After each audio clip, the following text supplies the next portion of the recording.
આપણી વચ્ચે જનકભાઈ ઉપસ્થિત છે.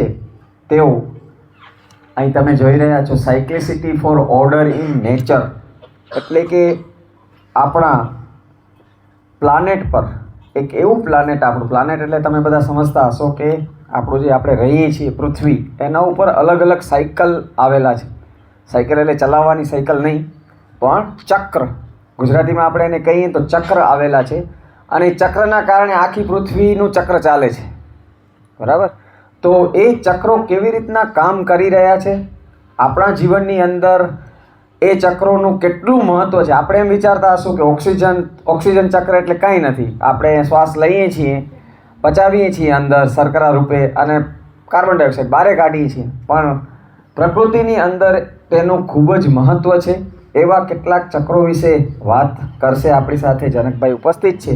તો સૌપ્રથમ આપણે સમય ન વેડફતા આપણી શાળાના આચાર્ય શ્રી પંકજ સાહેબને હું વિનંતી કરું કે તેઓ ફૂલો વડે તેમનું સ્વાગત કરે. સાહેબ શ્રી પંકજ સાહેબ. ધન્યવાદ સાહેબ શ્રી. તમે બધાએ આ ચક્ર વિશે જાણશો. તમને કોઈ પણ પ્રશ્ન હોય, કોઈ પણ પ્રશ્ન નાનકડો અથવા સાહેબ પૂછે તો એનો કોન્ફિડન્ટલી હાથ ઊંચો કરી અને જવાબ આપવાનો છે. કોઈ પણ પ્રશ્ન હોય, કારણ કે પ્રશ્ન થવો એ મોટી વસ્તુ છે. અને સાહેબ જ્યારે પણ સમજાવે ત્યારે એને બહુ વ્યવસ્થિતપણે સમજજો, કારણ કે એક અભ્યાસનો વિષય છે, સાથે સાથે એક આપણે સારા ભારતના નાગરિક બનવા જઈ રહ્યા છીએ. ત્યારે આ વિષય પર અત્યારે વર્લ્ડની અંદર આ વિષય પર પર્યાવરણ વિષય એક એવો વિષય છે જેના ઉપર ઘણી બધી ચર્ચાઓ, ઘણી બધી સમિટ થાય છે. અને આપણે સદભાગ્યે સાહેબ સામે ચાલીને અહીંયા આવ્યા છે કે ક્યાંય જવું નથી પડતું આપણે અહીં જ્ઞાન મેળવવા માટે. સામે ચાલીને આપણી સાથે વાત કરવા આવ્યા છે અને તેઓ કેટલીક માહિતી આપણે પ્રદાન કરવા આવ્યા છે. તો આપણું એક સદનસીબ છે. અને જનકભાઈનું અત્રેથી શ્રી ઘનશ્યામ એકેડમી અને શ્રી ઘનશ્યામ વિદ્યાલય, અમારું જે આ આખું સંકુલ છે, તેના વતીથી હું અત્રેથી સાહેબશ્રીનો આભાર માનું છું. અને હવે વધારે સમય ન વેડફતા હું સાહેબશ્રીને માઇક આપું છું. Thank you. સર્વે હરિભક્તોને જય સ્વામિનારાયણ. હું વારંવાર એકચ્યુઅલી જોઉં છું જ્યારે આપણે ગુરુકુળમાં જઈએ છીએ ને ત્યારે એક વસ્તુ તો જોવા મળે છે કે સ્ટુડન્ટ્સ જે હોય છે ને બહુ જ સારા સ્વભાવ, સારા વ્યવસ્થામાં. બરાબર, મારો વોઇસ આવે છે પાછળ? હા હા. અચ્છા, મારો વોઇસ અત્યારે આવે છે? લાસ્ટમાં આવે છે ને?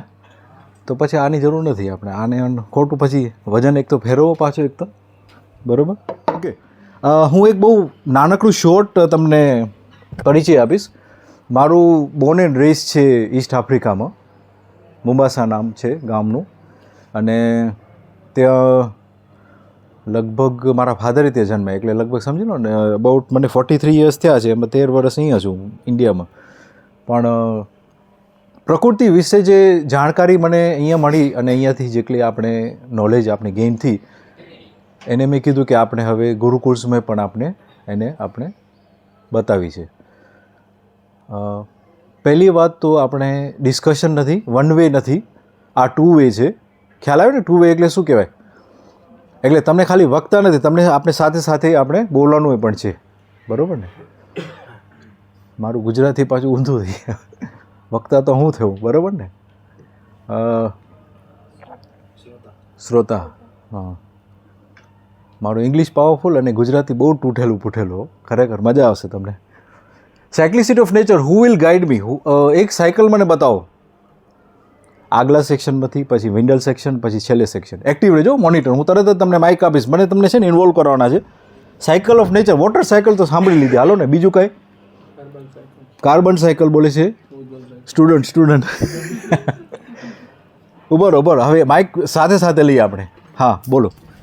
મોનિટર એક્ટિવ રહેજો હો. ભલા મને એક્સરસાઇઝ થઈ જશે મારી. તમે જો હું કેમ કરું છું. હા, હાઇડ્રોજન સાયકલ. ઓકે. એ હાઇડ્રોજન સાયકલ તો બહુ સરસ સાયકલ છે. એ કેવી દામ હોય સમજાવશો? હાઇડ્રોજન સાયકલ એટલે હાઇડ્રોજન સાયકલ છે ખરી? આપનો સૂર્યદેવ છે હાઇડ્રોજન સાયકલ ઉપર ચાલે છે, ખબર? બીજી કોણ સાયકલ છે અહીંયા? આ ભાઈ નહીં, આ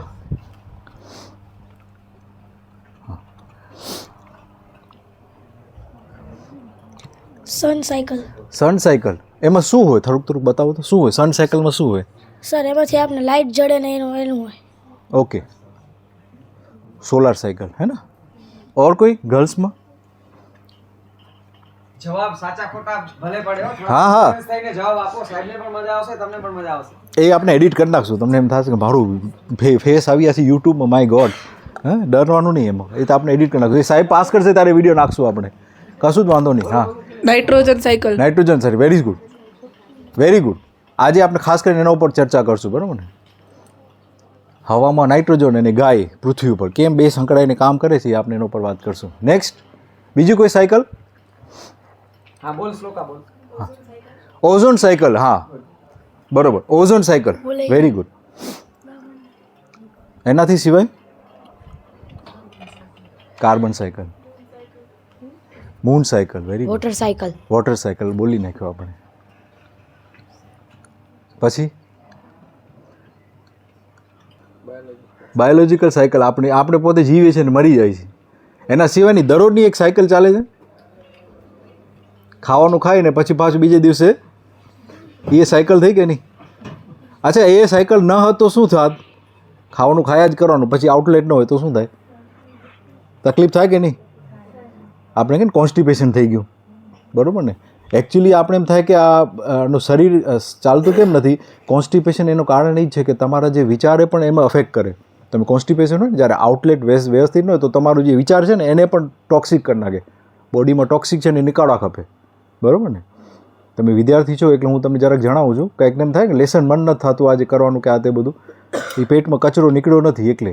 પેટમાં કચરો નીકળે કે ફ્રેશ થવું. કેટલા વાગે ઉઠીએ આપણે સવારના? 5:30. વાહ, સરસ વાત કહેવો. બ્રાહ્મ મુહૂર્ત કેટલા વાગે છે? એનાથી તમે જેટલું લેટ કરો ને, હવે ધ્યાનથી સાંભળજો, જેટલું તમે લેટ કરતા જાઓ એટલું તમારી જે ટોક્સિટી છે ને એ ફરી પાછળ લોહીમાં મિક્સ થઈ જાય. આપણે કેમ છાશ બનાવી માખણ નીકળી આવે થોડી વાર પછી તમે એને એમને મૂકી દો કે કાં તો ગરમ એ ગયા મૂકી દો, ફરી પાછું મિક્સ થઈ જાય. તમને ખબર છે એ વાતને? માખણ ઉપર આવી ગયું વાંધો નહીં, પછી તમે એને ગરમ કરો તો ફરી પાછું મિક્સ થઈ જાય. એકદમ લોહી જે છે ને એ તમારું 10 વાગે તમે સૂઈ જાઓ ત્યારે ડિટોક્સ થવાનું કામ કરે. કોણ કરે એ ડિટોક્સ થવાનું કામ? લીવર છે આપણી, બરાબર. સૌથી ઇન્ટરનલ બળતું આઈ થિંક લંગ્સ મોટું છે, એનાથી પછી લીવરનું નામ આવે આઈ થિંક. પણ લીવર છે આપણું ડિટોક્સ કરે છે આપણા લોહીને, બરાબર. રાતના કેટલા વાગે? 10 થી 1 અને 1 થી 3 છે ને કિડની કામ કરે છે. એક બધે ટોક્સિન બધી લોહીમાંથી ફરતા હોય એ લીવર તો કાઢી નાખે એને પછી ડાયરેક્ટ કરે છે બ્લડમાં અને એને સોલ્યુબલ ઇનસોલ્યુબલ ફોર્મમાં કરીને પછી કિડનીઝ એને કાઢી નાખે છે, ઇન્ટેસ્ટાઇનમાં જતું રહે છે. 1 થી 3 અહીંયા પાછા આપણે ઉજાગરા કરી એ ટાઈમે, એટલે પછી શું કરે લોહી બધું આને જોઈએ, લંગ્સને જોઈએ, એટલે પછી તે બધું સાફ સફાઈ ન થાય, એટલે પછી આપણી આખી સાયકલ્સ બધી મેસ થઈ જાય. ખ્યાલ આવ્યો? એવી રીતે બધી વસ્તુના સાયકલ્સ છે. 24 કલાક આપણા પાસે સાયકલ છે, દરરોજ સાયકલ આવે છે. કેદીક 27 કલાક હોય તો અને કેદીક 3 કલાક હોય તો મજા આવે. ઘડિયાળ કેટલા છે આખા દુનિયામાં, બદલાવવા પડે ઘડી. ખ્યાલ આવ્યો? એટલે આ બધી સાયકલો છે ગોઠવેલી છે, એનું કંઈક કારણ છે. એના વિશે આપણે આજે ધ્યાન દોરીશું. એક કોએક્ઝિસ્ટન્સ ફિલોસોફી છે એ નાગરાજ, એના બેસિસ ઉપર આપણે આ આખી ચર્ચા છે. કોએક્ઝિસ્ટન્સ ફિલોસોફી, બરાબર ને. બધી વસ્તુ છે એટલે આપણે છીએ. બધી વસ્તુ છે એટલે આપણે છીએ. ઝાડ પાન છે એટલે આપણે છીએ. વાત સાચી? હવા આપણે લઈ છીએ, કોને કાઢી હવાએ? ઝાડે કાઢી, બરાબર ને. ઝાડે ગોઠવી આપી, આપણે કહી શકીએ. કાર્બનને એને સંગ્રહિત કરી લીધું એના પોતાના થડમાં, એના મૂળિયામાં, એના ફળમાં, અને આપણે ઓક્સિજન આપ્યું. વાત સાચી કે નહીં? એને સિન્થેસિસને શું કહેવાય? ફોટોસિન્થેસિસ. એ જે પ્રક્રિયા છે એને શું કહેવાય આપણે? ફોટોસિન્થેસિસ. જેમાં કાર્બન ડાયોક્સાઇડ એટલે કાર્બન અને 2 ઓક્સિજનના એટમ્સ એને અલગ પાડે છે, અને કાર્બન પોતે એના મેતેના મૂળ બનાવે છે, એના થડ બનાવે છે, એના પાંદડા બનાવે છે, એમાંથી ફળ બનાવે છે, અને બાકી ઓક્સિજન એને બહાર ફેંકી દે છે પાંદડા દ્વારા.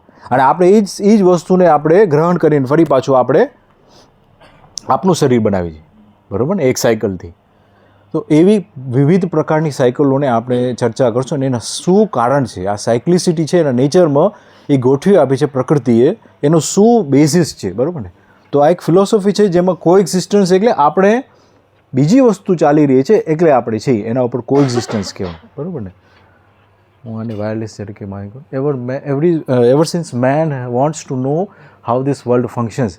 દરેક છોકરો હોય ને વિદ્યાર્થી એને જાણવું છે કે આપણે આ દુનિયા કેમ ચાલી રહી છે. વાત સાચી કે નહીં?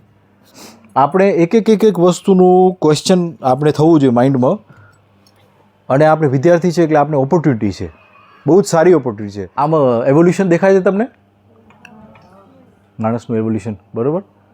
પહેલાં સિંગલ સેલ ઓર્ગેનિઝમ, પછી મલ્ટીસેલ્યુલર ઓર્ગેનિઝમ, પછી એમ થઈને પ્રોટોઝોઆ, એમ્યુબા, એમ કરીને પછી ફિશ થઈ, ફિશમાંથી જમીન ઉપર આવ્યા, લિઝર્ડ થઈ, લિઝર્ડ ક્રોકોડાઇલ, ડાયનાસોર પછી એક પથ્થર આવ્યો મોટો, ખબર છે ને એ વાતની? એક મોટો પથ્થર આવ્યો, પછી આખું ધૂળ થઈ ગઈ. 4 મહિના સુધી ધૂળ હતી આ પૃથ્વી ઉપર. એમાં બધી વનસ્પતિઓ નાશ થઈ ગઈ, એમાં બધી જીવજંતુ જાનવર મરી ગયા. 4 મહિના સુધી અંધારું, ફપ. એકલો મોટો પથ્થર આવ્યો પૃથ્વી ઉપર. અને પછી બધું સમાઈ ગયું નીચે, જમીનમાં દબાતું ગયું. ઓક્સિજન ન મળ્યું ને ઓક્સિડેશન ન થયું. ઓક્સિડેશન એટલે સડવાનું, સડવાની પ્રક્રિયા નથી એટલે દબાઈ ગયું નીચે. હવે ચરબી હોય દબાઈ ગઈ ને ઓઇલ બની ગયું આજે. અને જે ઝાડપાન હતા એ દબાઈને પછી કોળસો બની ગયો, બરાબર. આ પણ એક સાયકલ છે, આનું એક કારણ છે. અહીંયા કેટલા છોકરાઓ પાસે, બાપા પાસે સ્કૂટર છે? બાઇક તો હશે ને ઘરે? બાઇકના આગળ ઓલા શોક એબ્ઝોર્બર જોયા છે? જમ્પર કે ને શું કહેવાય એને? એમાં શું હોય અંદર? જમ્પરના અંદર શું હોય? ઓઇલ હોય, બરાબર ને. હવે ધ્યાનથી સાંભળજો. પૃથ્વીના ગોળાના નીચે તેલના કૂવા, આપણે કહીએ ને તેલના કૂવા છે નીચે, આપણા માટે જે ગોઠવેલા છે પ્રકૃતિ. આપણે ખોદીને એને કાઢીને એનો ઉપયોગ કરો, ધુવાણો કરો. શું કરવાનું આપણે? એનું ખોદી કાઢી અને એનો ધુવાણો કરવાનો. એ ખરેખર ઓઇલના ટાંકા છે ને, આપણે કહીએ ને ઓઇલના ટાંકા. આ ઓઇલના ટાંકા નથી, ઓઇલના શોક એબ્ઝોર્બર છે. શું છે? ઓઇલના શોક એબ્ઝોર્બર છે. કરોડો લીટર ઓઇલ, એના ઉપર પછી ગેસ હોય જેને આપણે સીએનજી કે કોમ્પ્રેસ નેચરલ ગેસ, સીએનજી, જેનાથી અત્યારે ગાડી ફરે છે. એ છે ને ગેસના અને ઓઇલના જે નીચેથી બધે લેયર્સ છે ને એ ગોઠવેલી છે ત્યાં. એના કારણે આપણે પૃથ્વી હલતી નથી અત્યારે. અને આપણે જેટલા ખાલી કરતા જશું ને એ એકલી પૃથ્વી આપણી નીચે બેસતી જશે. અને નીચે શું થાય છે? આગનો ગોળો, લાર્વા ફરે છે કે નહીં? લાવા ફરે છે કે નહીં? આમ. અને એ ફરે છે એના કારણે આપણા પાસે ઓઝોન બને છે, જીઓમેગ્નેટિક ફિલ્ડ બને છે, જેના કારણે સૂર્યના કિરણો પણ ફેંકાય છે. એના કારણે આખી સાયકલ એકબીજા સાયકલ ઉપર નભે છે. પૃથ્વીના ગોળાના નીચે લાર્વા ફોર્મ થાય છે. લાર્વામાં 50 થી 99% આયરન હોય છે. આયરન ઓર છે, જે લોઢું છે એ ફરે છે. આમ હવે લોઢું ફરતું હોય એટલે એ જીઓમેગ્નેટિક ફિલ્ડ, મેગ્નેટિક ફિલ્ડ બનાવે છે, જે 10 લાખ માઇલ સુધી ઉપર જાય છે. અને સૂર્યના કિરણો આવતા હોય ને એને ડિફ્લેક્ટ કરે છે. અત્યારે સૂર્યના કેટલા કિરણો આવતા હશે આપણે પૃથ્વી ઉપર? સૂર્ય આપણે દેખાય છે આપણે બારે, કેટલા ટકા વાઇઝ આવતા હશે કિરણો સૂર્યના? એકને એક જોડતા જો. ઓઝોનથી આપણે બચીએ છીએ તો ઓઝોન કેટલા ટકા વાઇઝ ફેંકે છે પાછા? હાલો અંતરિક્ષમાં ઊંધું કરીએ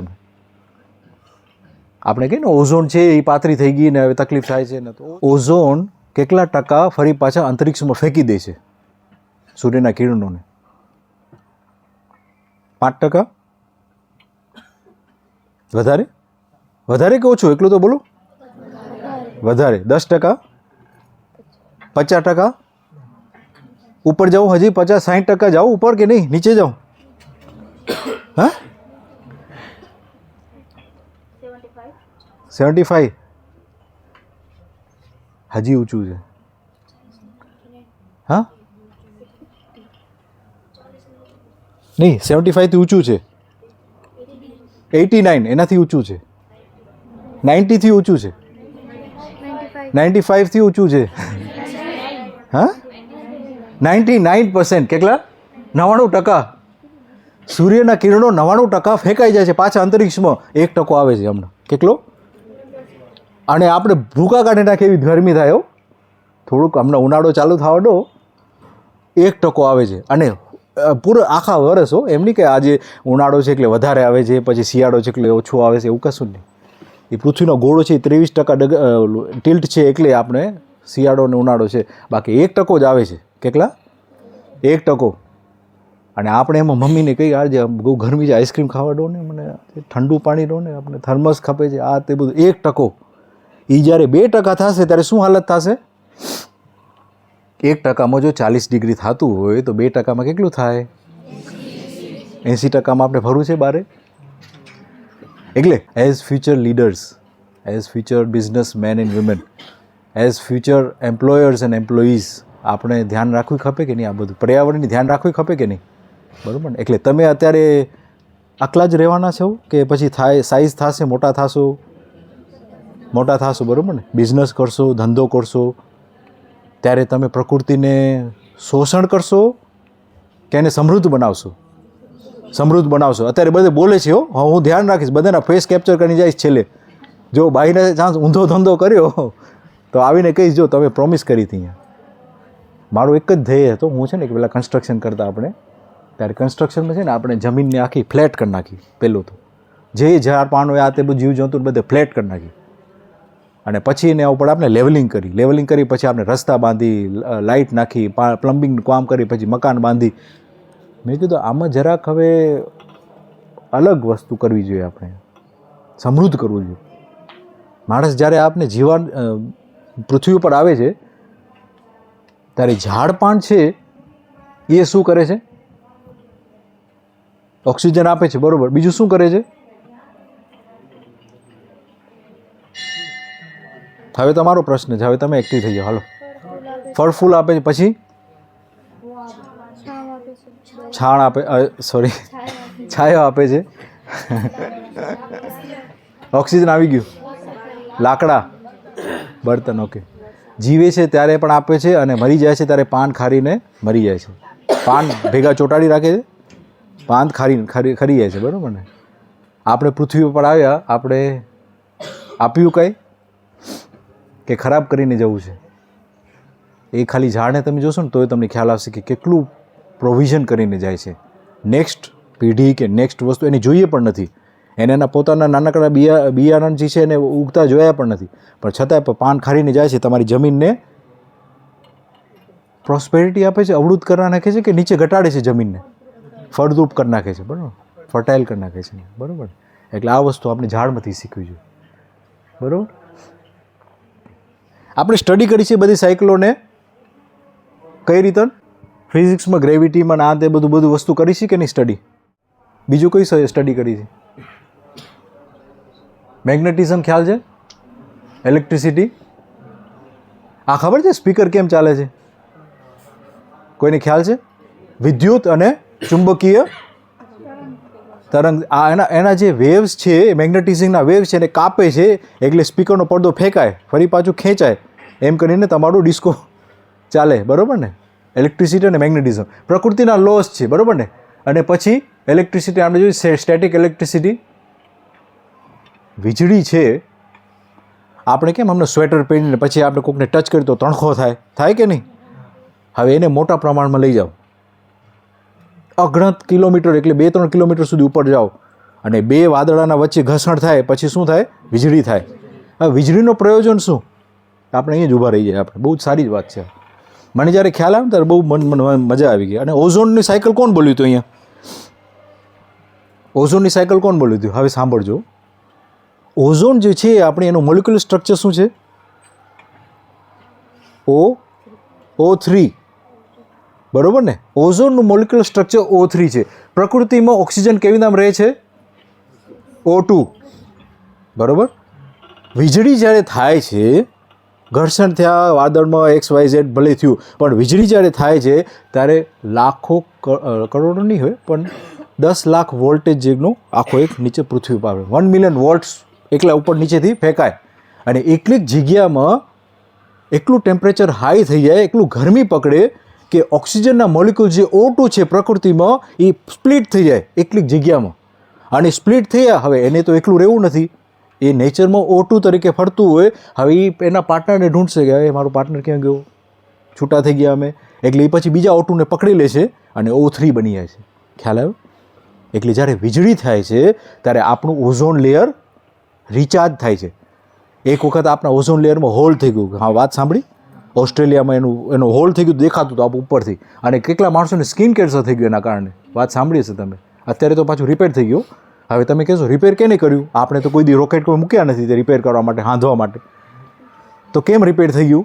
વીજળીના કારણે. જ્યાં વીજળી થતી હોય, અને દરેક જગ્યાએ અત્યારે વીજળી થતી જ હશે, ક્યાંક ને ક્યાંક પૃથ્વીમાં મોન્સૂન હોય જ, બરાબર ને? નોર્ધન હેમિસ્ફિયરમાં હોય તો સધર્ન હેમિસ્ફિયરમાં બીજી વસ્તુ હોય, અને સધર્ન હેમિસ્ફિયરમાં મોન્સૂન હોય તો નોર્ધન હેમિસ્ફિયરમાં ઉનાળો અને શિયાળો હોય, મિક્સ થાય છે, બરાબર ને? ઉપર અને નીચેની લેયર એના હિસાબે ક્યાંક દરિયામાં વીજળી થતી હશે અત્યારે, તો એ રિપેરિંગ થાય છે. ઓકે, પ્રકૃતિમાં સાયક્લિસિટી છે. આ વાત તમને ખ્યાલ હતી વીજળીથી ઓઝોન લેયર બનતું? હવે અત્યારે આ વસ્તુ છે ને, એટલે એકેડેમિક્સમાં છે ને તમને વધારે ફાયદો રહેશે, તમને ખાસ કરીને ઇલેક્ટ્રિસિટી, બરાબર? તો પછી નથી કર્યું તો પછી નથી કેવું, બતાવો તમને. એક ફોર્મ્યુલા છે મારા પાસે નથી, બહુ સરસ મજાનો ધુવાડો થાય અને ભડાકોય પણ થાય, પણ નથી બતાવતો. પછી નેક્સ્ટ ટાઈમ આવીશ ત્યારે પછી હું તમને બતાવીશ. મેથેમેટિક્સ કરી છે આપણે, શું કરી છે આ બધી વસ્તુ કરવા માટે, શું કારણ શું છે? We study through various subject. શું કરી છે? બધું જાણવાની કોશિશ કરી હતી. Ever since man wants to know how this world functions, આ દુનિયા કેમ ચાલી રહી છે એને આપણે જાણવાની કોશિશ કરી. આ બધે વિવિધ પ્રકારના સબ્જેક્ટ્સ દ્વારા. બાયોલોજી આપણે જાણીએ છીએ, ઝૂઓલોજી જાણીએ છીએ, એન્થ્રોપોલોજી હાડકાનું એન્થ્રોપોલોજી કહેવાય, બરાબર? મેં જાણી જો ને આવા કાર્ટૂન રાખ્યા છો, તમને મજા આવે. એટલે મને કહે છે કે આ જનક સાહેબ આવે ત્યારે બોરિંગ લાગે છે, બરાબર ને? પ્રેઝન્ટેશન સારું છે કે નહીં? કોને ગમે છે? બરાબર, સરસ. પછી સાયકોલોજી, મગજ. અત્યારે મગજના બીમાર વ્યક્તિઓ એટલા બધા છે દુનિયામાં. સ્વિટ્ઝરલેન્ડ ખબર છે ને તમે? સ્વિટ્ઝરલેન્ડ ક્યાં આવ્યું? યુરોપિયન દેશ કહેવાય, એમાં સૌથી સમૃદ્ધ કહેવાય. એને આર્થિક ભાષામાં કહી દો, આર્થિક રીતે સિનરી તમે જો તો ભૂકા કાઢી નાખ્યો, એમ થાય કે આ કાશ્મીરને ટક્કર દેવું હોય, બરાબર? સાયકોલોજીમાં માનસિક જે છે સંતુલન નથી, એના કારણે. ખ્યાલ આવે? કોસ્મોલોજીમાં આપણે પૃથ્વી કેમ બની, પૃથ્વીના ઘોડા કેમ બને છે, એને કોસ્મોલોજી આપણે સ્ટડી કરી છે. અત્યારે સાયન્ટિસ્ટે અમુક મને વિચાર થતો હોય તો આપણે એ જ જોઈએ છે કે પૃથ્વીના ઘોડા કેમ બન્યા હશે, કઈ વસ્તુ છે કે એને બનાવી, કોને બનાવી. સાયન્ટિસ્ટ લોકો એના ઉપર જ પીછે વાત કરી. એસ્ટ્રોલોજી, આજે ન નીકળજો, કાલે જ આજો. મુહૂર્ત કહીને આપણે કાંઈ પણ સારી વસ્તુનું મુહૂર્ત હોય તો એ બધું વસ્તુ astrology. Humans have study the physical realities, જે વસ્તુ જે આપણે દેખાય છે, સંભળાય છે, જે આપણે ટચ કરી શકીએ, એને પણ આપણે સમજી રહ્યા છીએ, બરાબર? Humans have also tried to understand some abstract realities but remain in conflict there. આપણે મા બાપ પ્રત્યે વિશ્વાસ છે કે અવિશ્વાસ છે? વિશ્વાસ છે. Very good. એ વિશ્વાસને આપણે ટચ કરી શકીએ કે આ 100 ગ્રામ વિશ્વાસ છે, લઈ જાઓ. આ 100 ગ્રામ પ્રેમ છે, લઈ જાઓ. આ 100 ગ્રામ શું છે બીજું ત્યાં? ગ્રેટિટ્યૂડ, એટલે કૃતજ્ઞતા. ગ્રેટિટ્યૂડ, થેન્કફુલનેસ, કૃતજ્ઞતા, બરાબર? આપણે થેન્કફુલ છીએ કે નહીં? પ્રકૃતિ વિશે આપણે થેન્કફુલ છે કે નહીં? આપણે દરરોજ આપણે સવારે ઉઠીએ અને આપણે વસ્તુ હવા મળી ગઈ ચોખ્ખી, આપણે રેડી, આપણે એનર્જી આપણી બોડીમાં મળી ગઈ, આપણે પચી ગયું ખાવાનું. નકર ન પચે ખાવાનું તો સેલ આપણે તો કામ કરતા, આપણે તો સૂઈ ગયા હતા, બરાબર ને? કેટલી વસ્તુ સાયક્લિસિટી પોતમાની ચાલી રહી છે.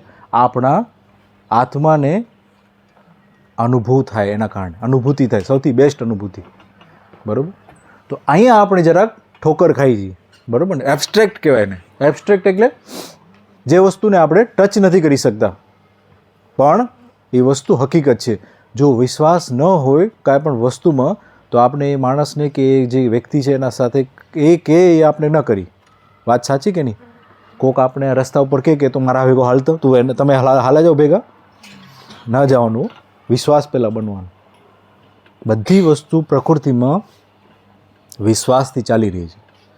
સૂર્યદેવ છે એ 1 લાખ વર્ષ પછી પણ ક્યારે ઉગશે અને આથમશે એની આપણે પ્રેડિક્શન કરી શકીએ છીએ?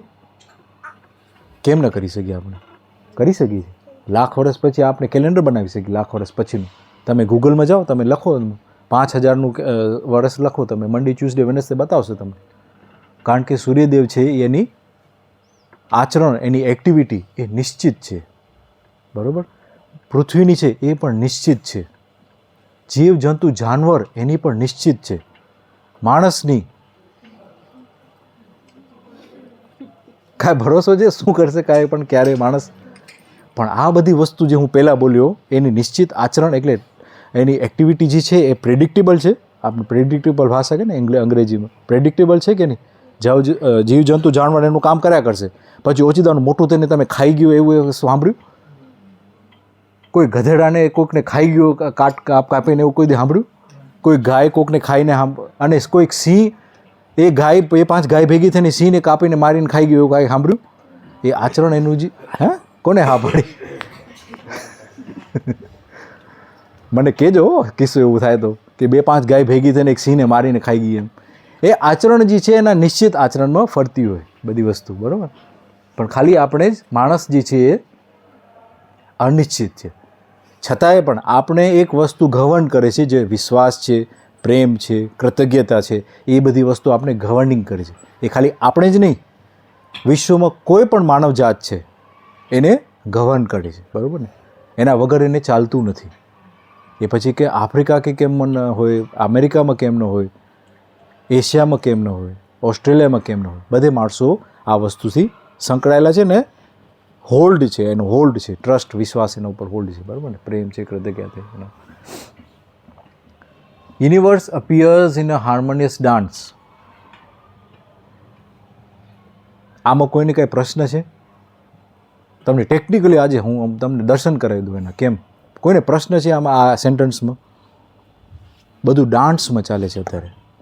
એટમ જોયો આપણે? એટમ એના આગળ આજુબાજુ શું ફરે છે? ઇલેક્ટ્રોન ફરે છે. ફરે છે. એનાથી આપણે ઝૂમ આઉટ કરી. આ પૃથ્વી છે, એના ઉપર શું આજુબાજુ ફરે છે? એના મૂન ફરે છે, એના બીજા પ્લાનેટ્સ ફરે છે, બરાબર ને. સન આપણે ન્યુક્લિયસમાં રાખીએ, અચ્છા અર્થને ન્યુક્લિયસમાં રાખીએ તો મૂન ફરે છે, બરાબર. અને સનને ન્યુક્લિયસમાં રાખીએ તો બીજા પ્લાનેટ્સ ફરે છે. અને ગેલેક્સીનું સેન્ટર પોઈન્ટ પકડી રાખીએ આપણે મિલ્કી વેનું, તો આપણું પૃથ્વીને ગોળાને એના સાથે આખું ફરે છે કે નહીં? ગેલેક્સી જોઈને આપણે એના સાથે આખું સોલાર સિસ્ટમ ફરે છે કે નહીં એના સાથે. અને હજી ઝૂમ આઉટ કરો તમે તો બધી વસ્તુ એક ડાન્સમાં છે, હાર્મની ડાન્સ છે. તમે નાનકડું છોકરું હશે ને એકલું, હવે તો આપણે ભૂલી ગયા છીએ, આપણે બધા મોટા થઈ ગયા ને. નાનકડું છોકરું હશે, તમે રમતું જોયું હશે ને, તમે કેમ આમ રમે? આમ ગોળ ગોળ ફર્યા કરે, આમ ક્યાંક ને ક્યાંક ગોળ, આમ જશે વળી પાછું ગોળ ગોળ ફરશે. સેલિબ્રેશન એટલે એક નૃત્ય છે, આખું ડાન્સ છે. જ્યારે તમે કાંઈ પણ વસ્તુથી નોર્મલ થઈ જાઓ ને, જ્યાં પણ તમે વસ્તુથી બંધાયેલા ન હો, તમને કોઈ શરમ કે એવું કંઈક પકડી ન રાખે ને, તમે જોજો હવે ત્યારે આ વખતે તમે મોટા થઈ ગયા એટલે તમે એમ લાગશે કે આસ્તે આસ્તે, ખાસ કરીને ટીચર્સ અમુક 2-3 બેઠા છે, આપણે ભૂલી ગયા છીએ ડાન્સ કરવાનું, આપણે ભૂલી ગયા છીએ મૂવમેન્ટ કરવાનું, બરાબર ને. એ આપણે નાનકડા હતા ત્યારે બધું ડાન્સમાં છે, હાર્મનીમાં છે બધું. એક એક વસ્તુ સાયક્લિસિટીમાં છે, બરાબર. આપણે અહીંયા હતા ને મૂન ચંદ્રમાનું ને એના ઉપર વાત કરતા હતા. અહીંયા કેટલા માણસો ખેતી કરે છે, કાં તો કોઈના બાપા ખેતી કરે છે? લગભગ 40% હશે, 40% ખેતી કરે. હાથ ઉપર કરો વ્યવસ્થિત, તો પછી હું એ પ્રમાણે સ્લાઇડ કરું. મને છે ને એકચ્યુઅલી તમારા ઉપર ફીડબેક ઉપર હું પ્રેઝન્ટેશન ચલાવું છું. લગભગ 50% છે, 50% વધારે છે. હાથ ઉપર વ્યવસ્થિત કરો, મને અડધું પડતું દેખાય છે. 50%થી વધારે છે. ઓકે, વાંધો નહીં, આપણે એ સ્લાઇડ લઈ લઈશું. હાલો, ગાય છે, બરાબર. કેટલા પેટ છે ગાય પાસે? 4. પછી ગણતરીમાં છે ને 5 પેટ છે. કેટલા? 5 પેટ છે. જે દેશી ગાય કહે ને આપણે, એને 5 પેટ છે. હવે એ 5 પેટમાં પહેલાં તો આપણે પેટ એનું કહેવાય નહીં, પણ એને સ્ટોરેજ વેરહાઉસ જ કહેવાય એને. આમ તો પેટ ના કહેવાય. પેટમાં છે ને પ્રક્રિયા હોય ડાયજેશનની, પણ આમાં છે ને શું કરે? સ્ટોરેજ કરે. પહેલાં આવીને સીધું ઝાપટું મારી લે ખાવાનું, પછી આસ્તેથી બેસીને એને વગોડે કે ને, આપણે વગોડે છે, એને ચાવવાનું કામ કરે છે, બરાબર ને. એ પ્રક્રિયા જે છે એ એટલી સારી અને વ્યવસ્થિત ક્રિયા છે. અત્યારે આ જે ગાય છે એના પેટમાં જ્યારે જાય છે ખાવાનું, ત્યારે ઘાસ જેના અંદર સેલ્યુલોઝ છે, એ સેલ્યુલોઝ બ્રેકડાઉન થઈને એમાંથી એનર્જી રિલીઝ થાય છે, બરાબર. હવે એ એનર્જી આપણે યુઝ થાય છે, ગાયને એનર્જી દે છે. આપણે આખી ગાયને ઘાસ ઉપરથી એનર્જી બનાવે છે. વિચાર કરો કેટલું પ્રક્રિયા એના ઉપર ઘાસ ઉપર હશે. આપણે ઘાસને કાપીને અહીંયા કોઈ દિવસે ઢગલો જોયો? કેટલા દિવસ લાગે સડતા એને? ઘાસનો આપણે નાનકડો ઢગલો કરી નાખ્યો અહીંયા આપણે અહીંયા કેટલા દિવસ સુધી ઘાસ દેખાય? લીલું દેખાય 2-3 દિવસ, પછી જરાક સડવાનું ચાલુ થાય, પીળું થાય, પછી 2-3 એકાદું મહિનો પછી, 2 મહિના પછી બ્રાઉન કલર થાય ને સડવાનું ચાલે, મહિનો લાગે. ઘાસને સડતા ધૂળ થતા, એનાથી વધારે લાગે આમ તો. ગાયના પેટમાં ઘાસ જાય છે ત્યારે 24 કલાકમાં છાણ થાય છે કે નહીં? થાય કે નહીં? તો એના પેટમાં એવું શું હશે કે એ ધૂળ જેવી ધૂળ વસ્તુ બનાવી નાખી એને? કોણ આઈડિયા કહેશે મને? નાઇટ્રોજન સાયકલ કોને કીધું હતું? હા, આપણે માઇક છે, ફ્રી છે. હા, શું થાય છે એના પેટમાં? સેલ્યુલોસથી ડાયજેસ્ટ થાય છે. સેલ્યુલોસથી ડાયજેસ્ટ થાય છે? ઘાસ. સેલ્યુલોસથી ડાયજેસ્ટ થાય છે, એનું બ્રેકડાઉન થાય છે. હા, શું બ્રેકડાઉન કરે છે? આમાં ઘાસમાં જે સેલ્યુલોસ હોય, ઘાસમાં સેલ્યુલોસ હોય એના પેટમાં જાય ને બ્રેકડાઉન થઈ જાય. હા, એટલે શું કરે છે? બ્રેકડાઉન થઈ ગયું, વાત સાચી. પણ કઈ વસ્તુ હતી એના પેટમાં? શું છે કે બ્રેકડાઉન થઈ ગયું? સેલ્યુલોસ. સેલ્યુલોસ તો ઘાસમાં છે. એક આન્સર છે એન્ઝાઇમ્સ. એન્ઝાઇમ્સથી પણ એક બીજી વસ્તુ છે. એન્ઝાઇમ્સ સમજી ગયા આપણે, ડાયજેસ્ટિવ એન્ઝાઇમ્સ કહીએ ને આપણે, જેમ આપણા અંદર એ પણ છે, હાઇડ્રોક્લોરિક એસિડ છે, બધું બે ત્રણ જાતના એન્ઝાઇમ્સ છે. બાઇલ છે જે આપણે લીવર કાઢે છે, બરાબર ને? શું છે ખબર છે? એસિડ. હા, એ તો એન્ઝાઇમ્સમાં આવી ગયો, સમજી લો ને.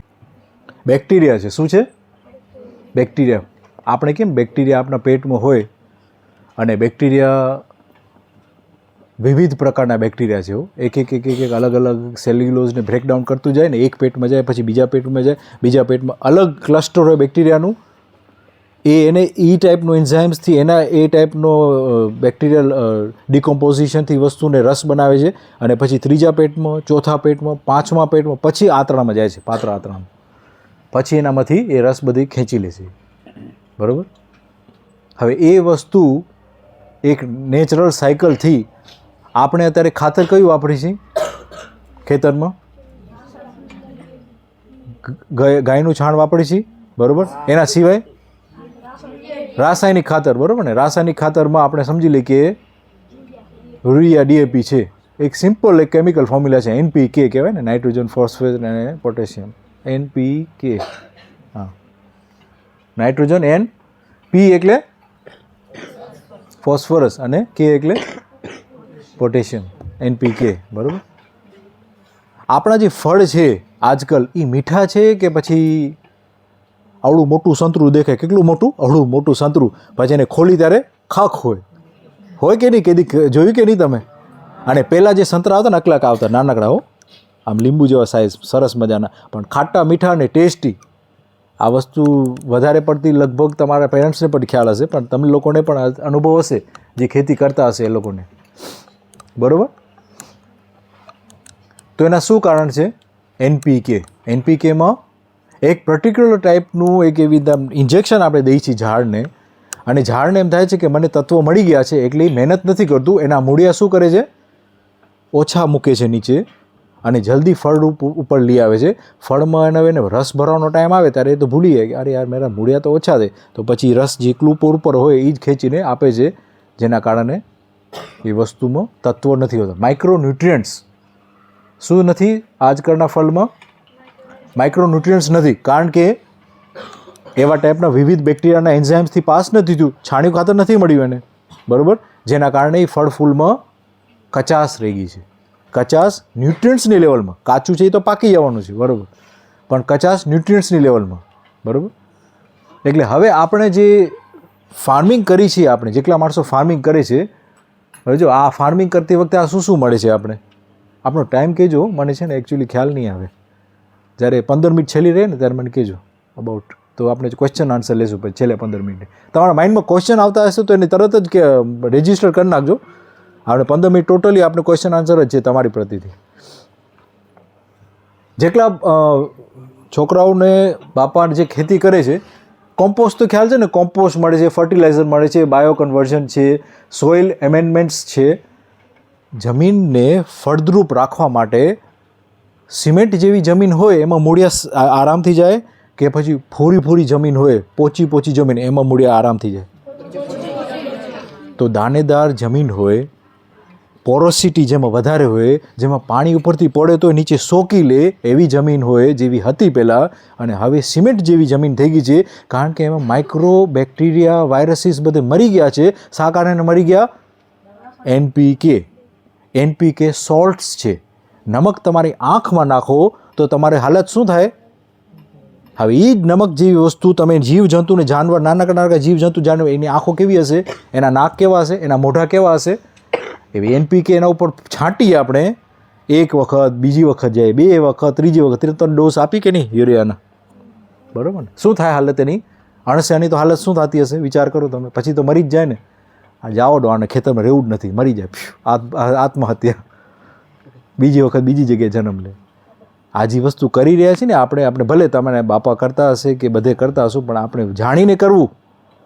પછી આપણે મિસ્ટેક થઈ ગઈ ને પછી કીધું કે આ કેમ થયું, એમ નહીં. આ વસ્તુ માઇક્રોન્યુટ્રિયન્ટ્સ નથી મળતા કેમ કે મૂળિયા છે નીચે નથી જતા, એને ઉપરથી જ મળી ગયું, એના વિકસિત નથી થતા. માઇક્રોન્યુટ્રિયન્ટ્સ આપણા અંદર નથી જતા, દાંતમાં સડાવ થાય, આપણા હાડકાં મજબૂત નથી થતા, અને પછી નીચે નથી જતા કારણ કે સિમેન્ટ જેવી જમીન થઈ ગઈ છે. શા કારણે? બેક્ટેરિયા, વાયરસીસ, ઇન્સેક્ટ્સ બધે મરી ગયા. એ પોરોસિટી તમારી જમીનની કડક કરી નાખી, ટાઈટ કરી નાખી, સિમેન્ટ જેવી કરી નાખી. ખ્યાલ આવ્યો? એટલે હવે જે છે એ જે કંઈ વસ્તુ બને છે એ સિમેન્ટ જેવી વસ્તુમાં, ખ્યાલ આવી ગયો ને હું શું કહેવા માગું છું? એને ફરી પાછી રિવાઈવ કરવા માટે શું કરવું જોઈએ આપણે?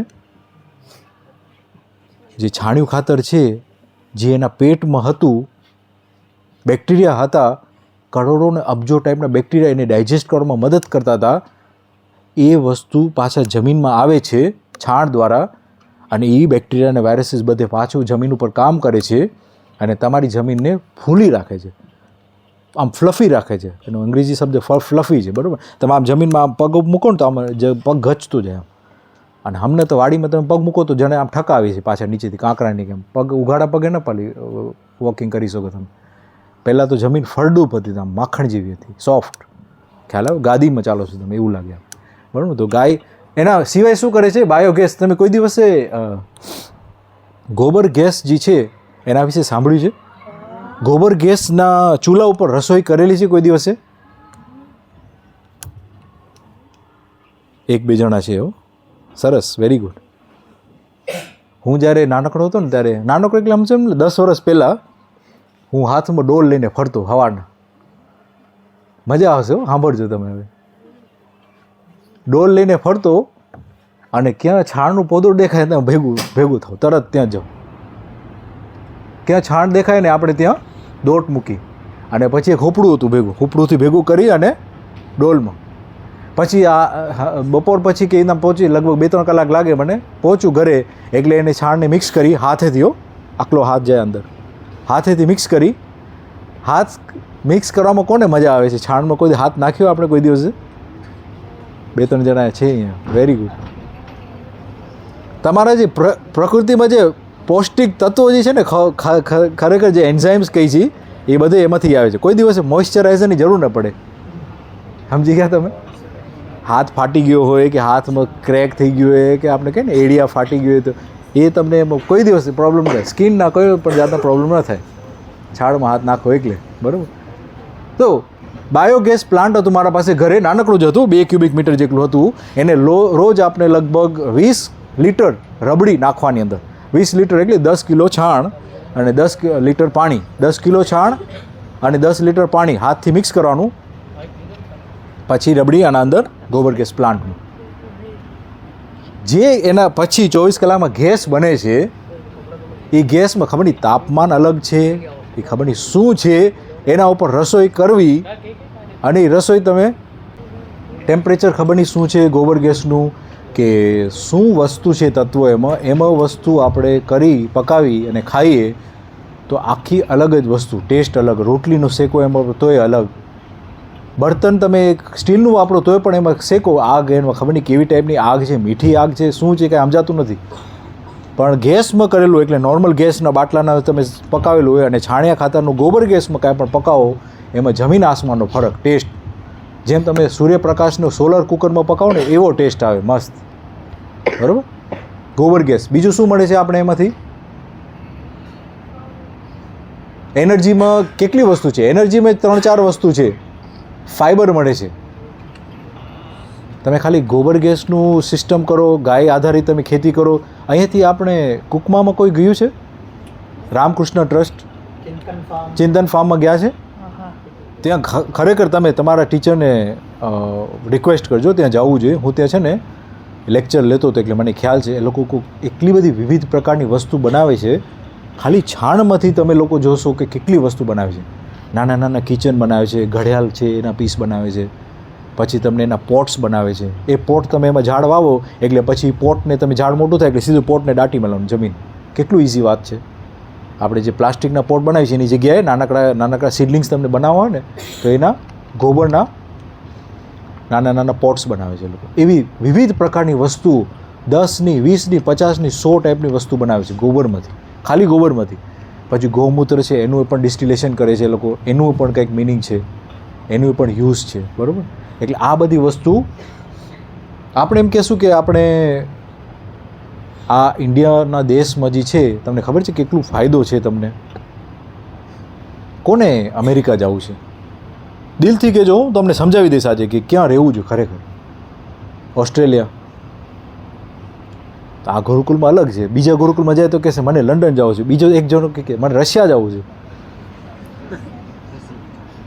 રશિયાની ને આપણી સંસ્કૃતિ એક ઓમ પાછું, એટલે એમ પાછું મેચ થઈ જશો તમે.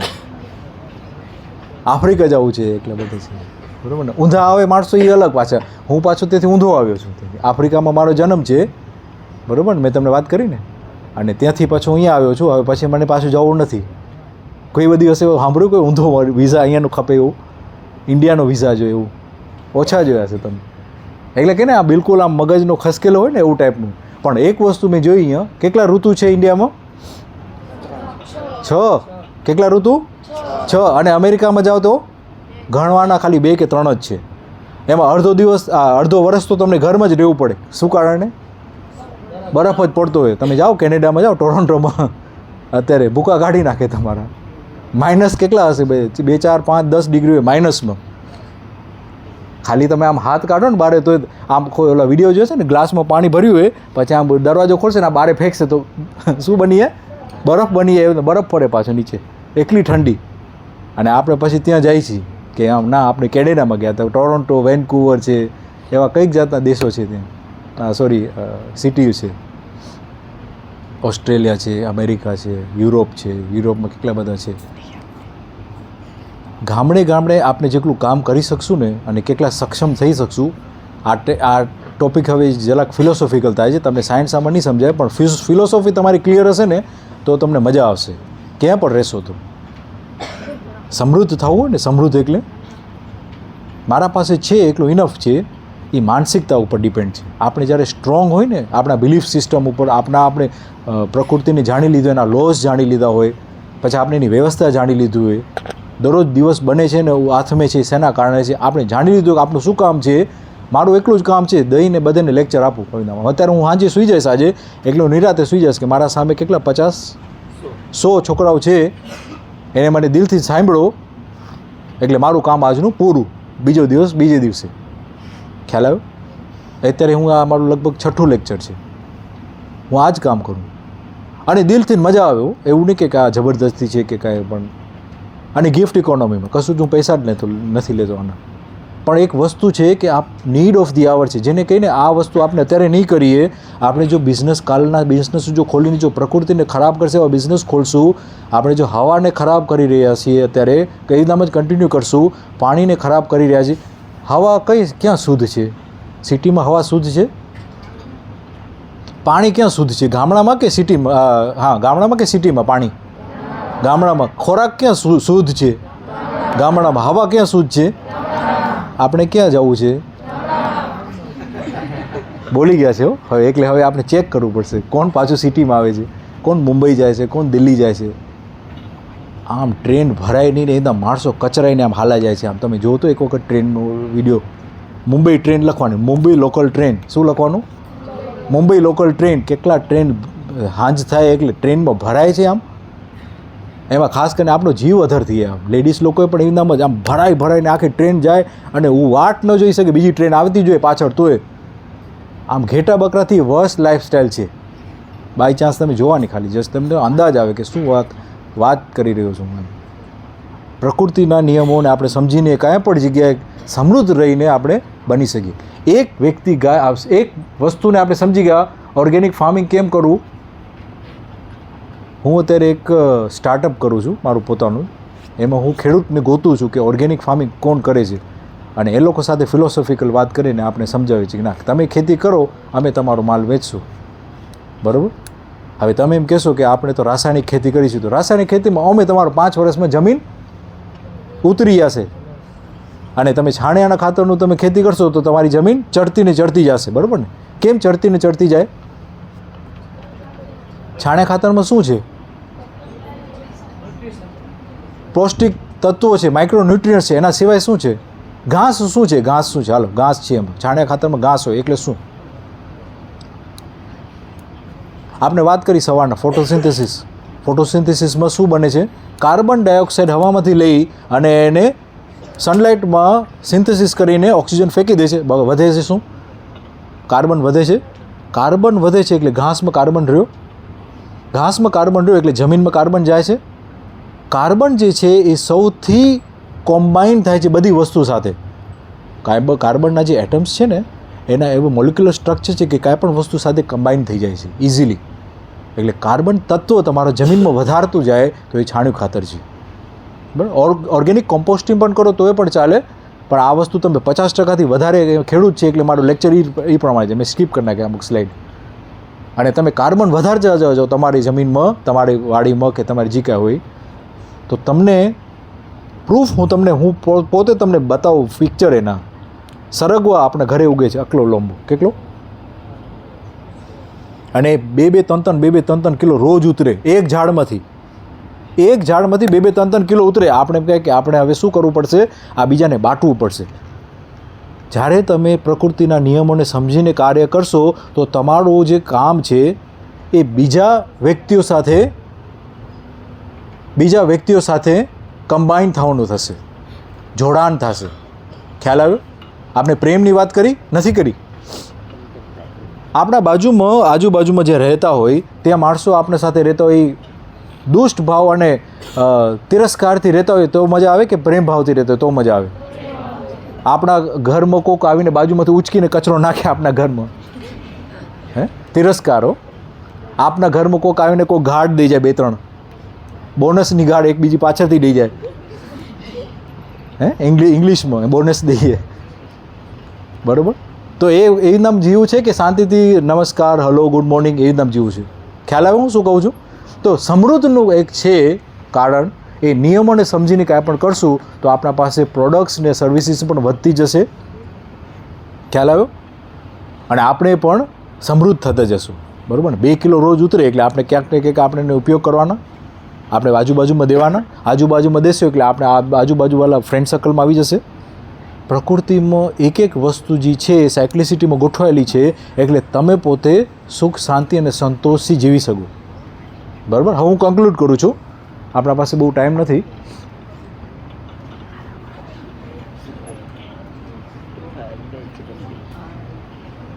આ પાછળ જરાક જાગી જાય એટલે પાછળ એમ લાગે છે બગાસા આવે છે, એટલે મેં કીધું કે જરાક.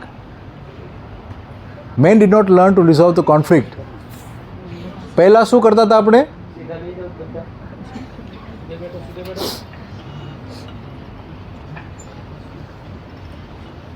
અચ્છા, આ જે સાહેબે કીધું એનું કંઈક કારણ છે. તમે આમ બેઠા હો, આમ ભલે માનો હું તમને એક્ઝામ્પલ કરું. આપણે આમ બેઠા છીએ, બરાબર? આપણે આમ બેઠા છીએ, આમ બેઠા છીએ, આમ બેઠા છીએ, આમ બેઠા. કેટલા આપણી લંગ્સ જે છે એ દબાય છે કે મોટી થાય છે?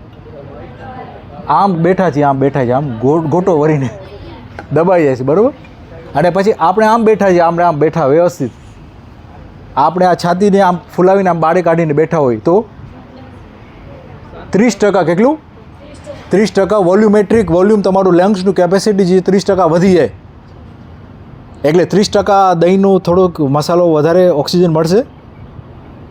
સમજી ગયા ને? એટલે આ પછી દહીં જામવાનું બંધ થઈ જાય. આમાંથી મેમરી ફોર્મ થાય તમારી.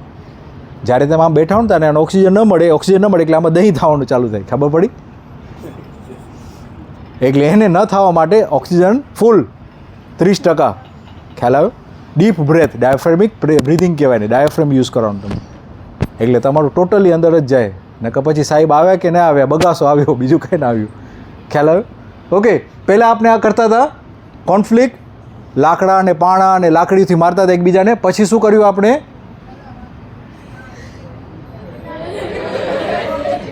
કાંઈ ફરક પડ્યો? એટલે આમાં છે એ આજુબાજુમાં હતું, બરાબર. પછી આપણે હજી હવે આ છે જરાક દૂર છે અને હવે તો હવે રોકેટ કાઢ્યા છે. હા, વાત સાચી છે કે અત્યારે 3 વિશ્વ યુદ્ધ ચાલે છે. કેટલા? કયા કોણ ગણાવશે મને? બહુ. રશિયા, યુક્રેન, ઇઝરાયલ, પછી લેબનોન. હમણાં લેબનોનનું ચાલુ થયું છે. ઇઝરાયલ પહેલાં હમાસ હતું. ઇઝરાયલ અને શું હતું ઓલું? હા, પણ એના દેશનું નામ શું છે? પેલેસ્ટાઇન. ઇઝરાયલ અને પેલેસ્ટાઇનનું હતું. પેલેસ્ટાઇનવાળા કહેતા કે અમને પૂરું થયું અમારું, એટલે હવે હું ગયા લેબનોનમાં. ગયા કે નહીં? મને લાગે લેબનોનમાં ગયા છે. એક ત્રીજું વોર છે હજી. કયું છે? ક્યાંક તો ચાલે છે, ખબર નહીં. ન હોય તો આપણા મગજમાં ચાલે છે. આપણે આને પાડી કાઢો છે, આપણે આને મારું કાઢો છે. મને એને મારી બધે વચ્ચે ચર્ચા કરી, મને એને સિક્રેટ બતાવી દીધી બધાને. હવે એને કૂટી કાઢીશું, બરાબર. એટલે આ વસ્તુ બધી આપણે માઇક્રો લેવલમાં અવિનાવિધામાં ચાલે છે. જ્યારે પ્રકૃતિમાં મેં તમને શું વાત કરી સવારના? સાયક્લિસિટી છે, એટમ ઉપર ઇલેક્ટ્રોન્સ ફરે છે, મોજમાં છે. આપણે ગુજરાતી વર્ડ કે ને મોજમાં છે. પછી મૂને પણ ફરે છે પૃથ્વી સાથે મોજમાં. 28 દિવસ એટલે 28 દિવસમાં ફરી જાય ફૂલ, બરાબર ને. અને પૃથ્વી સાથે સૂરજ ગોઠવાયેલો, તો સૂરજ છે એ મોજમાં છે, બરાબર ને. Wastage of resources on war. વાત સાચી કે નહીં? બરાબર. આવી ટાઈપના લેક્ચર જે હું હમણાં લઉં છું, હવે કેટલા સ્લાઇડ છે ખબર છે તમને? તમને ઝલક આપી દઉં ખાલી જસ્ટ. આ જો કેટલી સ્લાઇડ છે આ બધી, જોવો તો. કોને ઇન્ટરેસ્ટ છે આમાં? આવી ટાઈપના કોર્સિસમાં કોને ઇન્ટરેસ્ટ છે? તો હાથ ઉપર કરો. જો હવે આપણે ગોઠવું પડશે, બીજી વખત ગોઠવવું પડશે આપણે, બરોબર ને? ઓકે, હવે આપણે પ્રશ્ન ઉત્તર કરશું, કારણ કે મારો ટાઈમ પછી છે ને ઓવર થઈ જશે. હું જો આગળ જઈશ ને તો પછી આપણે આખો દિવસ નીકળી જશે. એક સિમ્પલ એક વસ્તુ તમને કહી દો. આપણી સ્લાઇડમાં બાય ચાન્સ ઊભા રહી ગયા એટલે આપણે ચંદ્રમાં જે છે ત્યારે ફૂલ મૂન દેખાય છે કે દીક અને ન્યૂ મૂન દેખાય છે, ને અમાવસ કહીએ આપણે, અમાવસ દેખાય છે. અહીંયા વાંચો તો શું લખ્યું છે? ન્યૂ મૂનમાં ડિસ્ટન્સ જે છે પૃથ્વી સાથે 4,06,000 કિલોમીટર છે. ન્યૂ મૂન એટલે અમાવસના ટાઈમે આટલા કિલોમીટર દૂર છે પૃથ્વી સાથે. અને જ્યારે ફૂલ મૂન છે ત્યારે સૌથી નજીક આવે છે, કેમ કે કિલોમીટર ઓછા છે. ખ્યાલ આવ્યો?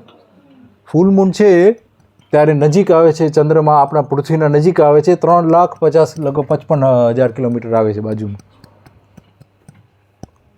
આપણા પાસે હૃદય છે, હાર્ટ છે. એ હાર્ટ બધું લિક્વિડ જે આપણે ઉપર નીચે ફરવે છે ને, બધું ટોક્સિન લઈ જાય છે અને ખાવાનું પહોંચાડે છે. એ હાર્ટ કામ કરે છે. ઝાડપાન પાસે હાર્ટ છે, એના પાસે છે. કોણ છે ખબર છે એનું હાર્ટ? ચંદ્રમાં. ચંદ્રમાં જ્યારે બાજુમાં આવે છે ફૂલના દિવસે, ત્યારે ભરતીના પાણીના ઓજાર બધું ઊંચું આવે છે કે નહીં? બરાબર. અને પછી જ્યારે આપણે જોઈએ આ જે તમને દેખાય છે, આ શું થાય છે? જો ફૂલ ન્યૂ મૂનમાં ક્યાં હતો આપણે? ન્યૂ મૂનમાં દૂર છે, બરાબર ને. ન્યૂ મૂનમાં અમાવસના દિવસે દૂર છે, ચંદ્રમાં દૂર છે. હવે ધ્યાનથી સાંભળજો. આ પાણી ક્યાં જાય છે અમાવસના દિવસે? નીચે. શું કારણે નીચે જાય છે? ચંદ્રમાં તો દૂર છે. ગ્રેવિટી કેની કામ કરે? પૃથ્વીની. ખ્યાલ આવી ગયો? અને જ્યારે ચંદ્રમાં નજીક આવે છે, જ્યારે ફૂલ મૂન ચાવલની સ્ટાર્ટ થાય છે, ત્યારે ત્રીજી સ્લાઇડ જોતો, ત્યારે પાણી ઉપર આવ્યું. હવે અહીંયા ખેડૂત કેટલા હતા? કેના બાપા ખેડૂત ખેતી કરે છે? હવે ધ્યાનથી સાંભળજો, બહુ જ વ્યવસ્થિત. આપણે જ્યારે બિયારણ રોપી ત્યારે છોડને, કારણ તો નાનકડું બિયારણ હોય, એને પાણી ખપે કે ન ખપે? કોરારીમાં ઉગે આવે બિયારણ નહીં, એને પાણી ખપે. પાણી ખપે તો આપણે અહીંયા આ દિવસે એને ઉગાવશું ત્યારે વ્યવસ્થિત ઉગશે, કે આ દિવસે ઉગાવશું આના નજીક આવીને આ દિવસે ઉગાવશું ત્યારે ઉગશે વ્યવસ્થિત? વિચાર કરો. પાણી ક્યાં હોવું જોઈએ? ઉપર હોવું જોઈએ, જમીનના ઉપર હોવું જોઈએ. જમીનના ઉપર ક્યારે હોય? જ્યારે ચંદ્રમાં નજીક હોય. ખ્યાલ આવી ગયો? હવે મેથ્સ આવી ગયો. કેટલી મજાની વાત છે. જ્યારે ચંદ્રમાં નજીક હશે એના આજુબાજુના દિવસોમાં તમે એનાથી પહેલાં 3-4 દિવસ પહેલાં ઉગાવી દો, તો એ પોતમાળો કોટો ફૂટીને એનો આવશે ત્યારે પાણી પણ ઉપર રહેશે. એટલે તમે પાણી નાખશો તો પણ પાણી ઊંચું જ રહેશે. એ પૌષ્ટિક તત્વોને આ ભેજમાં એ વસ્તુ ડેવલપ થઈને આખી એની ગ્રોથ કરશે. અને પછી જ્યારે પાછો ચંદ્રમાં દૂર જશે ત્યારે એના મૂળિયા પણ દૂર જતા રહ્યા, જમીનમાં જતા રહ્યા. એમ કરતે કરતે એ દાણો જે છે એ વ્યવસ્થિત જર્મિનેટ થશે. ખ્યાલ આવી ગયો ને? અચ્છા, હવે દાણો જર્મિનેટ થઈ ગયો, હવે હાર્વેસ્ટ ટાઈમ છે. હાર્વેસ્ટિંગ ટાઈમ ખ્યાલ આવી ગયો ને? હાર્વેસ્ટિંગ ટાઈમમાં અચ્છા દાણો સડે ક્યારે? જ્યારે એમાં પાણીનો તત્વ વધારે હોય કે પાણીનો તત્વ ઓછો હોય? દાણો ઓછો હોય ત્યારે સડે છે ઓછો ને. કીડલું આવે છે ને, કીધું ને આપણે ઘઉંમાં કીડલા થઈ ગયા છે, શે કારણે થઈ ગયા છે? એને હાર્વેસ્ટિંગ ઊંધા ટાઈમમાં કર્યું. જો એ હાર્વેસ્ટિંગ આ ટાઈમમાં કરે ત્યારે પાણી ક્યાં હશે? નીચે હશે. એટલે ઘઉંની જે દાંડી છે એમાં પાણી નહીં હોય, એમાં નીચે પાણી જતું રહ્યું. ખ્યાલ આવ્યો? એટલે હાર્વેસ્ટિંગ ક્યારે કરવું? અરાઉન્ડ અમાવસના ટાઈમે, બરાબર ને? એક દિવસમાં પૂરું થઈ જતું તો અમાવસ દિવસે જ કરો તમે હાર્વેસ્ટિંગ. ખ્યાલ આવ્યો? અને ઉગાવવું હોય ત્યારે ક્યાં કરવાનું? મજાની વાત થઈ કે નહીં? આજે ખેતીમાં આ તમને સમજાઈ ગઈ કે નહીં?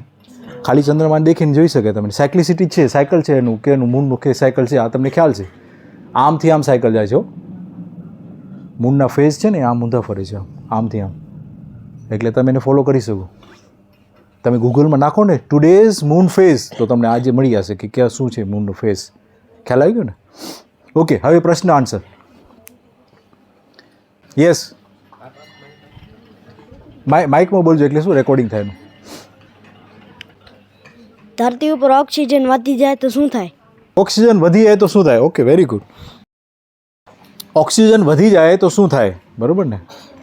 ઘટી જાય તો આપણે મરી જઈએ. હા, બહુ સરસ વાત છે. આપને નાઇટ્રોજન સાયકલની વાત કરી. નાઇટ્રોજન કેટલા ટકા છે? 70%. આપણે બહુ એપ્રોક્સિમેટલી લઈ લઈએ, બરાબર? ઓક્સિજન જો વધી જાય પૃથ્વી ઉપર, માન લો કે 100% થઈ ગયું. કેટલું થયું? 100%. બીજા બધે ગેસને આપણે 0 કરી નાખી. અહીંયા તમે દિવાસળી મોકલો એટલે શું થાય? આખા પૃથ્વીના ઘોડા ઉપર ભડકો થાય. હો, મોટો લાઉડેસ્ટ ભામ કરકે. ઓક્સિજન ભડકે ને. આપણે હાઇડ્રોજન એનાથી વધારે કેલિગ્રાફિક વેલ્યુ છે એની, બરાબર? પણ ઓક્સિજન પણ ફ્લેમેબલ છે ને, અને હાઇડ્રોજન એક્સપ્લોસિવ ગેસ છે. ખ્યાલ આવ્યો? હવે એ ભાઈને કીધું ઓક્સિજન હશે તો વધારે હશે તો. પ્રકૃતિમાં સાયકલ એકદમ ગોઠવાયેલી છે કે પોતમાડી સંતુલન કરે છે. શું કરે છે? સંતુલન. શેના માટે સંતુલન કરે છે? આપણા જેવા વ્યક્તિઓ, આપણા જેવા માનવજાત જે જ્ઞાન અવસ્થા છે આપણે સર્વાઈવ થાય એના માટે. શેના માટે?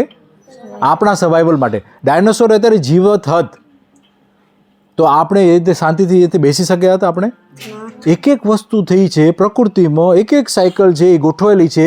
એ માનવજાત જેને આપણે કહેવાય, જેને જ્ઞાન અવસ્થા કહેવાય, એને સમૃદ્ધ કરવા માટે, એને શાંતિથી જીવવા માટે અને એની વ્યવસ્થા બનાવવા માટે છે. ખ્યાલ આવી ગયો? તમે જોજો, એક ફળ છે એ આંખના હાથ જેટલા સાઇઝમાં આવી જાય છે, એકદમ ગોઠવાયેલા છે. સંતરું છે, એપલ છે, આપણે સ્લાઇડ આવી ગઈ હતી વચમાં, મેં સ્પીડમાં જવા દીધી. એમાં કેટલા ટાઈપના ફળ છે, બરાબર ને? એક વખત કોણ છે, ભીખોદાન ગઢવી છે કે એને કેમ કહેતા, કે દિવસે મોટા વોટરમેલન માથે લટકતા હતો.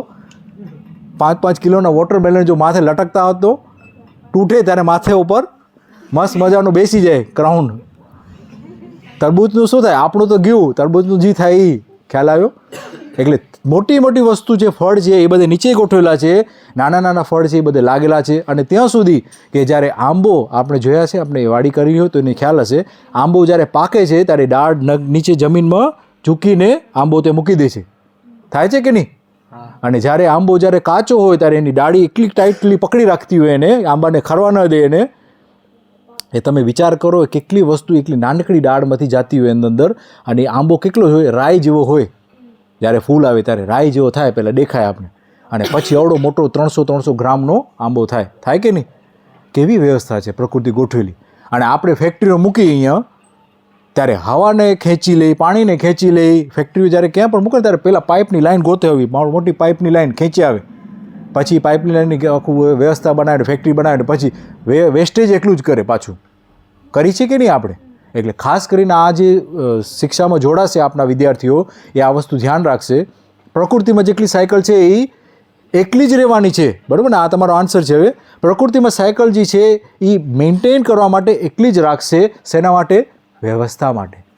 કોના માટે વ્યવસ્થા થઈ રહી છે? આપણા માટે.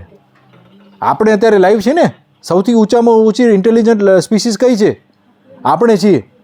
આપણાથી કોઈ વિચાર શક્તિ વધારે ધરાવી રહ્યું છે? ક્રિએટિવિટીની વાત કરી તો આપણાથી વધારે પ્લાનિંગ કોઈ કરી શકે છે? કોઈ બી સાંભળ્યું કે ગધેડાએ કોઈ રોકેટ બનાવ્યું? કોઈ દી સાંભળ્યું? કોઈ દી સાંભળ્યું કે લાયને સિંહે કોઈ પોએટ્રી લખી? સાંભળ્યું કોઈ દી? કવિતા લખી કોઈ સિંહે? આપણે જ્ઞાન અવસ્થા છીએ. એટલે માણસ જાત માટે બધી વસ્તુ કુદરતી રીતે, આપણે કહીએ ને નેચરલી કુદરતી રીતે ગોઠવાયેલી છે. બરાબર? આ આન્સર બહુ લાંબો થયો. Next question.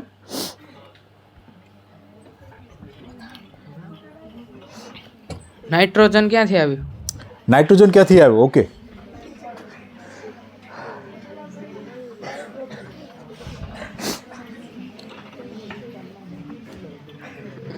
આનો આન્સર બહુ લાંબો છે એટલે હું જરાક સ્પીડમાં બતાવી દઉં તમને.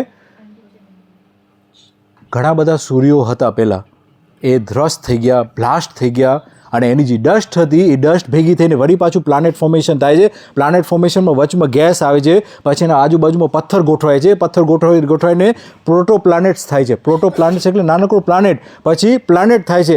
એમાં પ્લાનેટ બીજા પ્લાનેટ સાથે અથડાઈ અને આપણું ચંદ્રમાં છે એ પણ એવી બન્યું છે. ખ્યાલ છે ને? એક પ્લાનેટ હતું પૃથ્વી, એના બીજો પૃથ્વી જેવો ગોળો આવીને અથડાણો અને એમાંથી ચંદ્રમાં બનીને પછી ફરવા માંડ્યું પૃથ્વીને.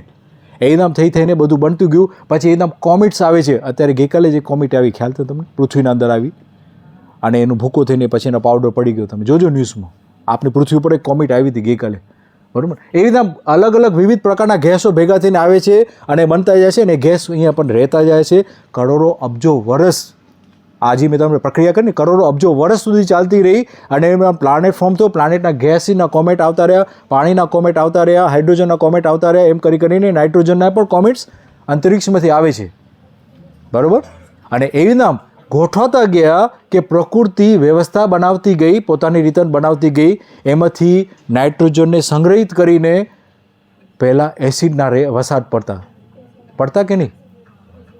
એ એસિડના વસાત પડી સલ્ફ્યુરિક એસિડ માથેથી વસાત પડતો અને એને ગોઠવીને એ આખું પ્રકૃતિ વ્યવસ્થા કરી, એને આખી સાયક્લિસિટીથી બધી ખારા વસ્તુ બધી નીચે જમીનના અંદર દાટતા ગયા.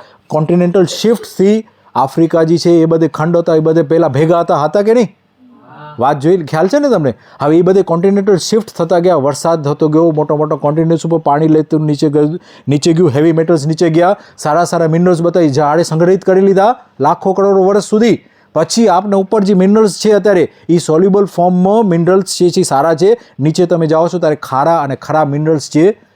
એનું એક પ્રૂફ એ છે કે જ્યાં આપણે ખાડો કરી છે નીચે, copper mine, gold mine, silver mine, iron mine, કઈક જાતની માઇનો આપણે ખોલી છે, એનામાંથી આપણે પછી ખાડા કરીને પછી એને મૂકી દઈએ છીએ. આપણે કોઈ દિવસ આપણે ભરવા જાય છે, પાછું એને તેલ કાઢી છીએ આપણે નીચેથી, પછી પાછું એમાં પાછી કાંઈક પાણી કેવું કાંઈ ભરી છે કે નહીં, કે એમને ખુલ્લું મૂકી દઈએ છીએ. આપણે ખાલી થાય એટલે ખુલ્લું મૂકી દેવાનું. શું વાત છે બીજી?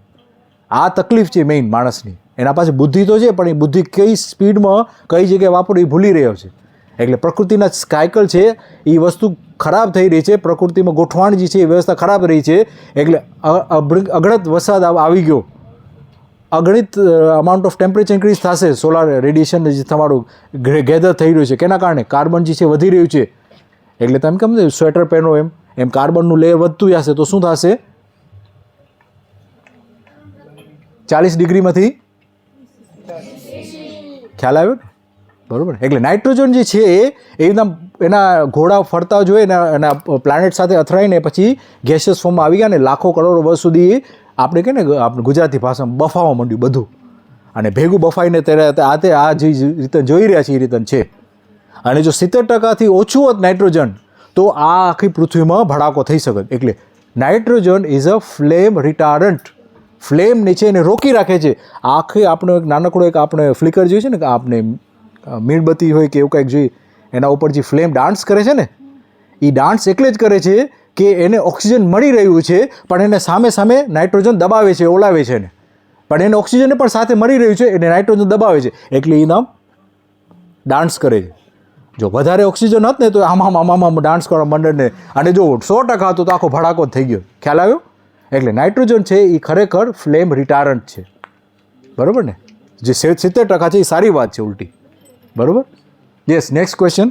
મજા આવે છે કે નહીં તમને આ સાયન્સના પ્રોફેસર ખાસ કરીને આપ ધ્યાન આપજો. આવી રીતે આપણે એક્સપ્લેન કરશું ને તો ટીચર્સ લોકોને પણ મજા આવશે, સ્ટુડન્ટને પણ મજા આવશે. આપણે ક્રિએટિવિટી આપણે જાળવી રાખવાની. યસ સર અગર બધા ગેસીસ અગર ઇક્વલ થઈ ગયા તો બધે ગેસીસ ઇક્વલ થઈ ગયા પોસિબલ કેવી રીતે છે એકદમ? જો 100% તો બધું થાય નહીં, 100% ઓક્સિજન 100% નાઇટ્રોજન, એ તો પોસિબલ નથી. આપણે એક ટકા લઈ લઈએ. કેટલા ગેસ છે લગભગ હાયર ગ્રેડવાળા?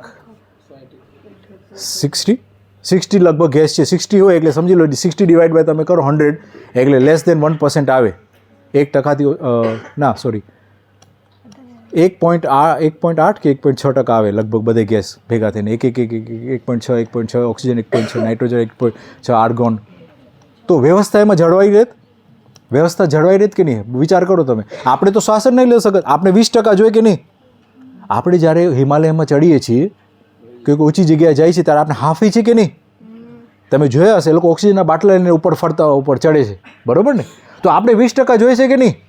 તો આપણે જીવિત ન રહી શકે. પ્રકૃતિ એકદમ ગોઠવાયેલી છે કે બધે ગેસ જેટલા છે, ઓક્સિજન જેટલું છે, નાઇટ્રોજન જેટલું છે, આર્ગોન જેટલું છે, કાર્બન જેટલું છે, અને જેટલી જે વ્યવસ્થા છે, જેટલી માત્રામાં છે એ પરફેક્ટ છે. કેના માટે? આપણા માટે. આપણે અંદરથી કૃતજ્ઞતા ફીલ થઈ કે નહીં? આજે કંઈક સારી વાત થઈ કે નહીં? કે બધી વસ્તુ પ્રકૃતિમાં ગોઠવાયેલી છે. કેના માટે? આપણા માટે, બધે માટે. મારા માટે નહીં, આપણા માટે. ખ્યાલ આવી ગયો? બરાબર ને? ઓકે. એક વ્યવસ્થા માટે છે બધી, ને એ વ્યવસ્થા માટે રહેવાની જ છે અને ફાઇટ કરશે એના માટે. એ નિયમને ઉલ્લંઘશું આપણે તો એ ફાઇટ કરશે. કોરોના શું હતું? વાયરસ હતું. કેનાથી ફેલાતું હતું? હવાથી. હવા બગડેલી છે કે સુધરેલી છે અત્યારે? અત્યારે નહીં, એટલે અત્યારે તો સુધરી લઈ શકે છે, પણ ત્યારે વસ્તુ એને પ્રકૃતિને ખબર પડી ગઈ કે હવા જે છે એ ખરાબ થઈ રહી છે, એટલે હવાથી જ વસ્તુ ફેલાણી. વસ્તુ ફેલાણી કે નહીં? આપણે ઘર ભેગા થઈ ગયા કે નહીં? કેટલા વર્ષ? 1-2 વર્ષ, 3 વર્ષ મેક્સિમમ આપણે કહી શકીએ. એટલે પ્રકૃતિના નિયમોને આપણે નહીં સમજીએ તો આપણે શું કરી દેશે પ્રકૃતિ? ઘર ભેગા ઘરે લોક કમરામાં બેસાડી દેશે. પ્રકૃતિને કેટલા વર્ષ સુધી જીવવું છે? અબજો કરોડો વર્ષ, અબજો વર્ષ સુધી જીવવું છે. અને આપણે કેટલા વર્ષ આવ્યા છીએ, ટપક્યા છીએ? 50-60 વર્ષ. એ પણ હવે ડ્વિન્ડલ થાય છે તમારા જનરેશનમાં ખાસ કરીને. મને 43 યર્સ થયા છે. જોકે મેં ચોકલેટ વધારે ખાધી એટલે પાછળના દાંત તમે જોશો ને જ્યારે હસો ને હા ત્યારે પાછળના દાંત છે ને બધે નકલી છે, સિલ્વર છે, દેખાશે તમને. આફ્રિકામાં ચોકલેટ પાછી સારી મળે ને પાછી. પ્રકૃતિમાં આપણે લગભગ 150 વર્ષ જીવી શકીએ. કેટલા? 150. પણ આપણે માનસિક બીમારી, ટેન્શન, આ તે બધું કરીને 100 વર્ષ સુધી પહોંચ્યા. હવે એમાંથી પાછી પ્રકૃતિને નાશ કરી છે આપણે, એટલે 80-60 વર્ષમાં ટપકીએ છે. ખતમ એની વાત. સમજ્યા? 150 વર્ષ. કેટલા? 150 વર્ષ આપણી આવરદા છે. પણ માનસિક ટેન્શન આપણે આવે ને, જ્યારે આપણે કંઈ ખોટું બોલી ત્યારે ધબકારા ફાસ્ટ થાય કે નહીં, એ આપણી એજ ઓછી થાય છે. જ્યારે કોકને આપણે કપટ કરી, કોકને સાથે આપણે છલ કરી, કોકને આપણે મિસઇન્ફોર્મેશન કરીએ, કોક પાસેથી 2 પૈસા વધારે આપણે લઈ લઈને એને ખબર ન પડે એને આમ કરી લઈ, ચોરી કરી, આ તે કરી, બધું જી કાંઈ કરી, તો આ ઓછું થાય તો યારનું સાયકલ. આ એ સાયકલ જ છે કે નહીં? 150 વર્ષમાંથી આપણે કેટલું લાંબી જીવી રહ્યા છીએ, હેલ્થીલી જીવી રહ્યા છીએ, પ્રકૃતિને સાચવીને જીવીશું તો 150 સુધી આપણી કેપેસિટી છે શરીર. એ મને કોઈક સાયન્ટિસ્ટે કીધું કે તમે આ દહીં છે ને કેટલા કિલોનું છે, અડધા કિલોનું દહીં કાઢી નાખો ને તો માણસ 150 વર્ષ જીવે. બધું પ્રોબ્લેમ આમ જ છે અડધા કિલોના દહીંમાં. મજા આવે છે કે નહીં? Okay, next question. ચંદ્રમાં ન હોય તો પૃથ્વીનું શું થાય? શું ન હોય તો? ચંદ્રમાં. Okay, very nice question. ચંદ્રમાં ન હોય તો આ પૃથ્વીનું શું થાય? અત્યારે 23 ડિગ્રી ઉપર ઝુકાણ છે પૃથ્વીનું, બરાબર? પહેલું તો એ જતું રહ્યું. એટલે પૃથ્વી જે આમ ફરે છે, મારો હાથ દેખાય છે, આમ ફરે છે, એ આમ ફરવા માંડે. કેમ ફરવા માંડે? હું નાટક નથી કરતો અહીંયા. પૃથ્વી કેમ ફરે? આમ ફરવા માંડે. કારણ કે એને એક સેન્ટ્રીફ્યુગલ ફોર્સ જે પકડી રાખે છે, એના ફેઝિસ જે છે મૂનના, એના ભેગા ફરે છે, એટલે આમ પૃથ્વીને 23 ડિગ્રીમાં પકડી રાખી છે એને. જો ચંદ્રમાં ન હોય તો પૃથ્વી આમ ફરવા માંડે. ખ્યાલ આવ્યો? અને તે ઉપરાંત 24 કલાક જે છે એ કોઈ દિવસે 24 કલાક રહે નહીં આપણા પાસે. એટલે પૃથ્વી ચંદ્રમાને આપણે ગ્રેટિટ્યૂડ દેવું, થેન્કફુલનેસ હોવું જોઈએ કે ચંદ્રમા છે એટલે 24 કલાક છે. અને પછી જે ગેસીસ જે છે, જે ટાઇડ્સ જે છે, હાઈ ટાઇડ લો ટાઇડ, જે સાયક્લિસિટી છે, હવા જે ફરે છે આપણા પૃથ્વી ઉપર, જે સૂર્ય જે છે એના કારણે વેધર સિસ્ટમ જે છે એ મેચ થઈ ગઈ છે મૂન સાથે, એ પણ ન હત. ખ્યાલ આવ્યો? નોર્ધન હેમિસ્ફિયરમાં અડધા વર્ષ સુધી તડકો હોય છે, પછી આમ ફરે ત્યારે મોન્સૂન આવે, પછી વળી શિયાળો આવે છે, બરાબર? એ પણ જતો રહ્યો હોત. એટલે 4 સિઝન કે આપણે ઇન્ડિયામાં 6 સિઝન કહીએ, એ પણ જતી રહે. તો મૂનનો ફાયદો કેટલો છે? આપણી સિઝન ચેકમાં રાખી છે, આપણું હવા પાણીનું આખી સાયક્લિસિટી મેન્ટેન કરે છે, આપણા પાણીમાં જે જીવજંતુ જાનવરો પણ પૌધા જે આપણે પ્લાન્ટ્સ ઉગે છે એ પણ ન ઉગતા હોત. કારણ કે ચંદ્રમાનો જે પાવર જે છે ઉપર ખેંચવાનો પાણીને નીચે લઈ જવાનો, એ બ્રીધિંગ કરે છે. જેમ આપણે શ્વાસ લઈને એમ એ પાણીને ઉપર લઈ જાય છે ને નીચે લઈ જાય છે. ચંદ્રમાં બતાવ્યું નહીં ને હમણાં અત્યારે મેં, તો એ ન હતો આ ઝાડપાને લગભગ ન હોત. ખ્યાલ આવ્યો? કેટલું બધું ઇમ્પોર્ટન્ટ વ્યવસ્થિત સાયકલ. યસ, અહીંયાથી કોઈ ક્વેશ્ચન હતો, થઈ ગયો ને? હા, ત્યાં લઈ લે પહેલાં. હા, અર્થ અગર ઓર્બિટ ઉપર ફરવાનું બંધ કરી નાખે શું થાય? ઓર્બિટમાં ફરવાનું, આસ્તે આસ્તે બોલો. અર્થ અગર ઓર્બિટ ઉપર ફરવાનું બંધ કરી નાખે તો શું થાય? Okay, yes. આ ગ્રહણ જોયું છે કોઈ દિવસે આપણે? ગ્રહણના દિવસે શું થાય?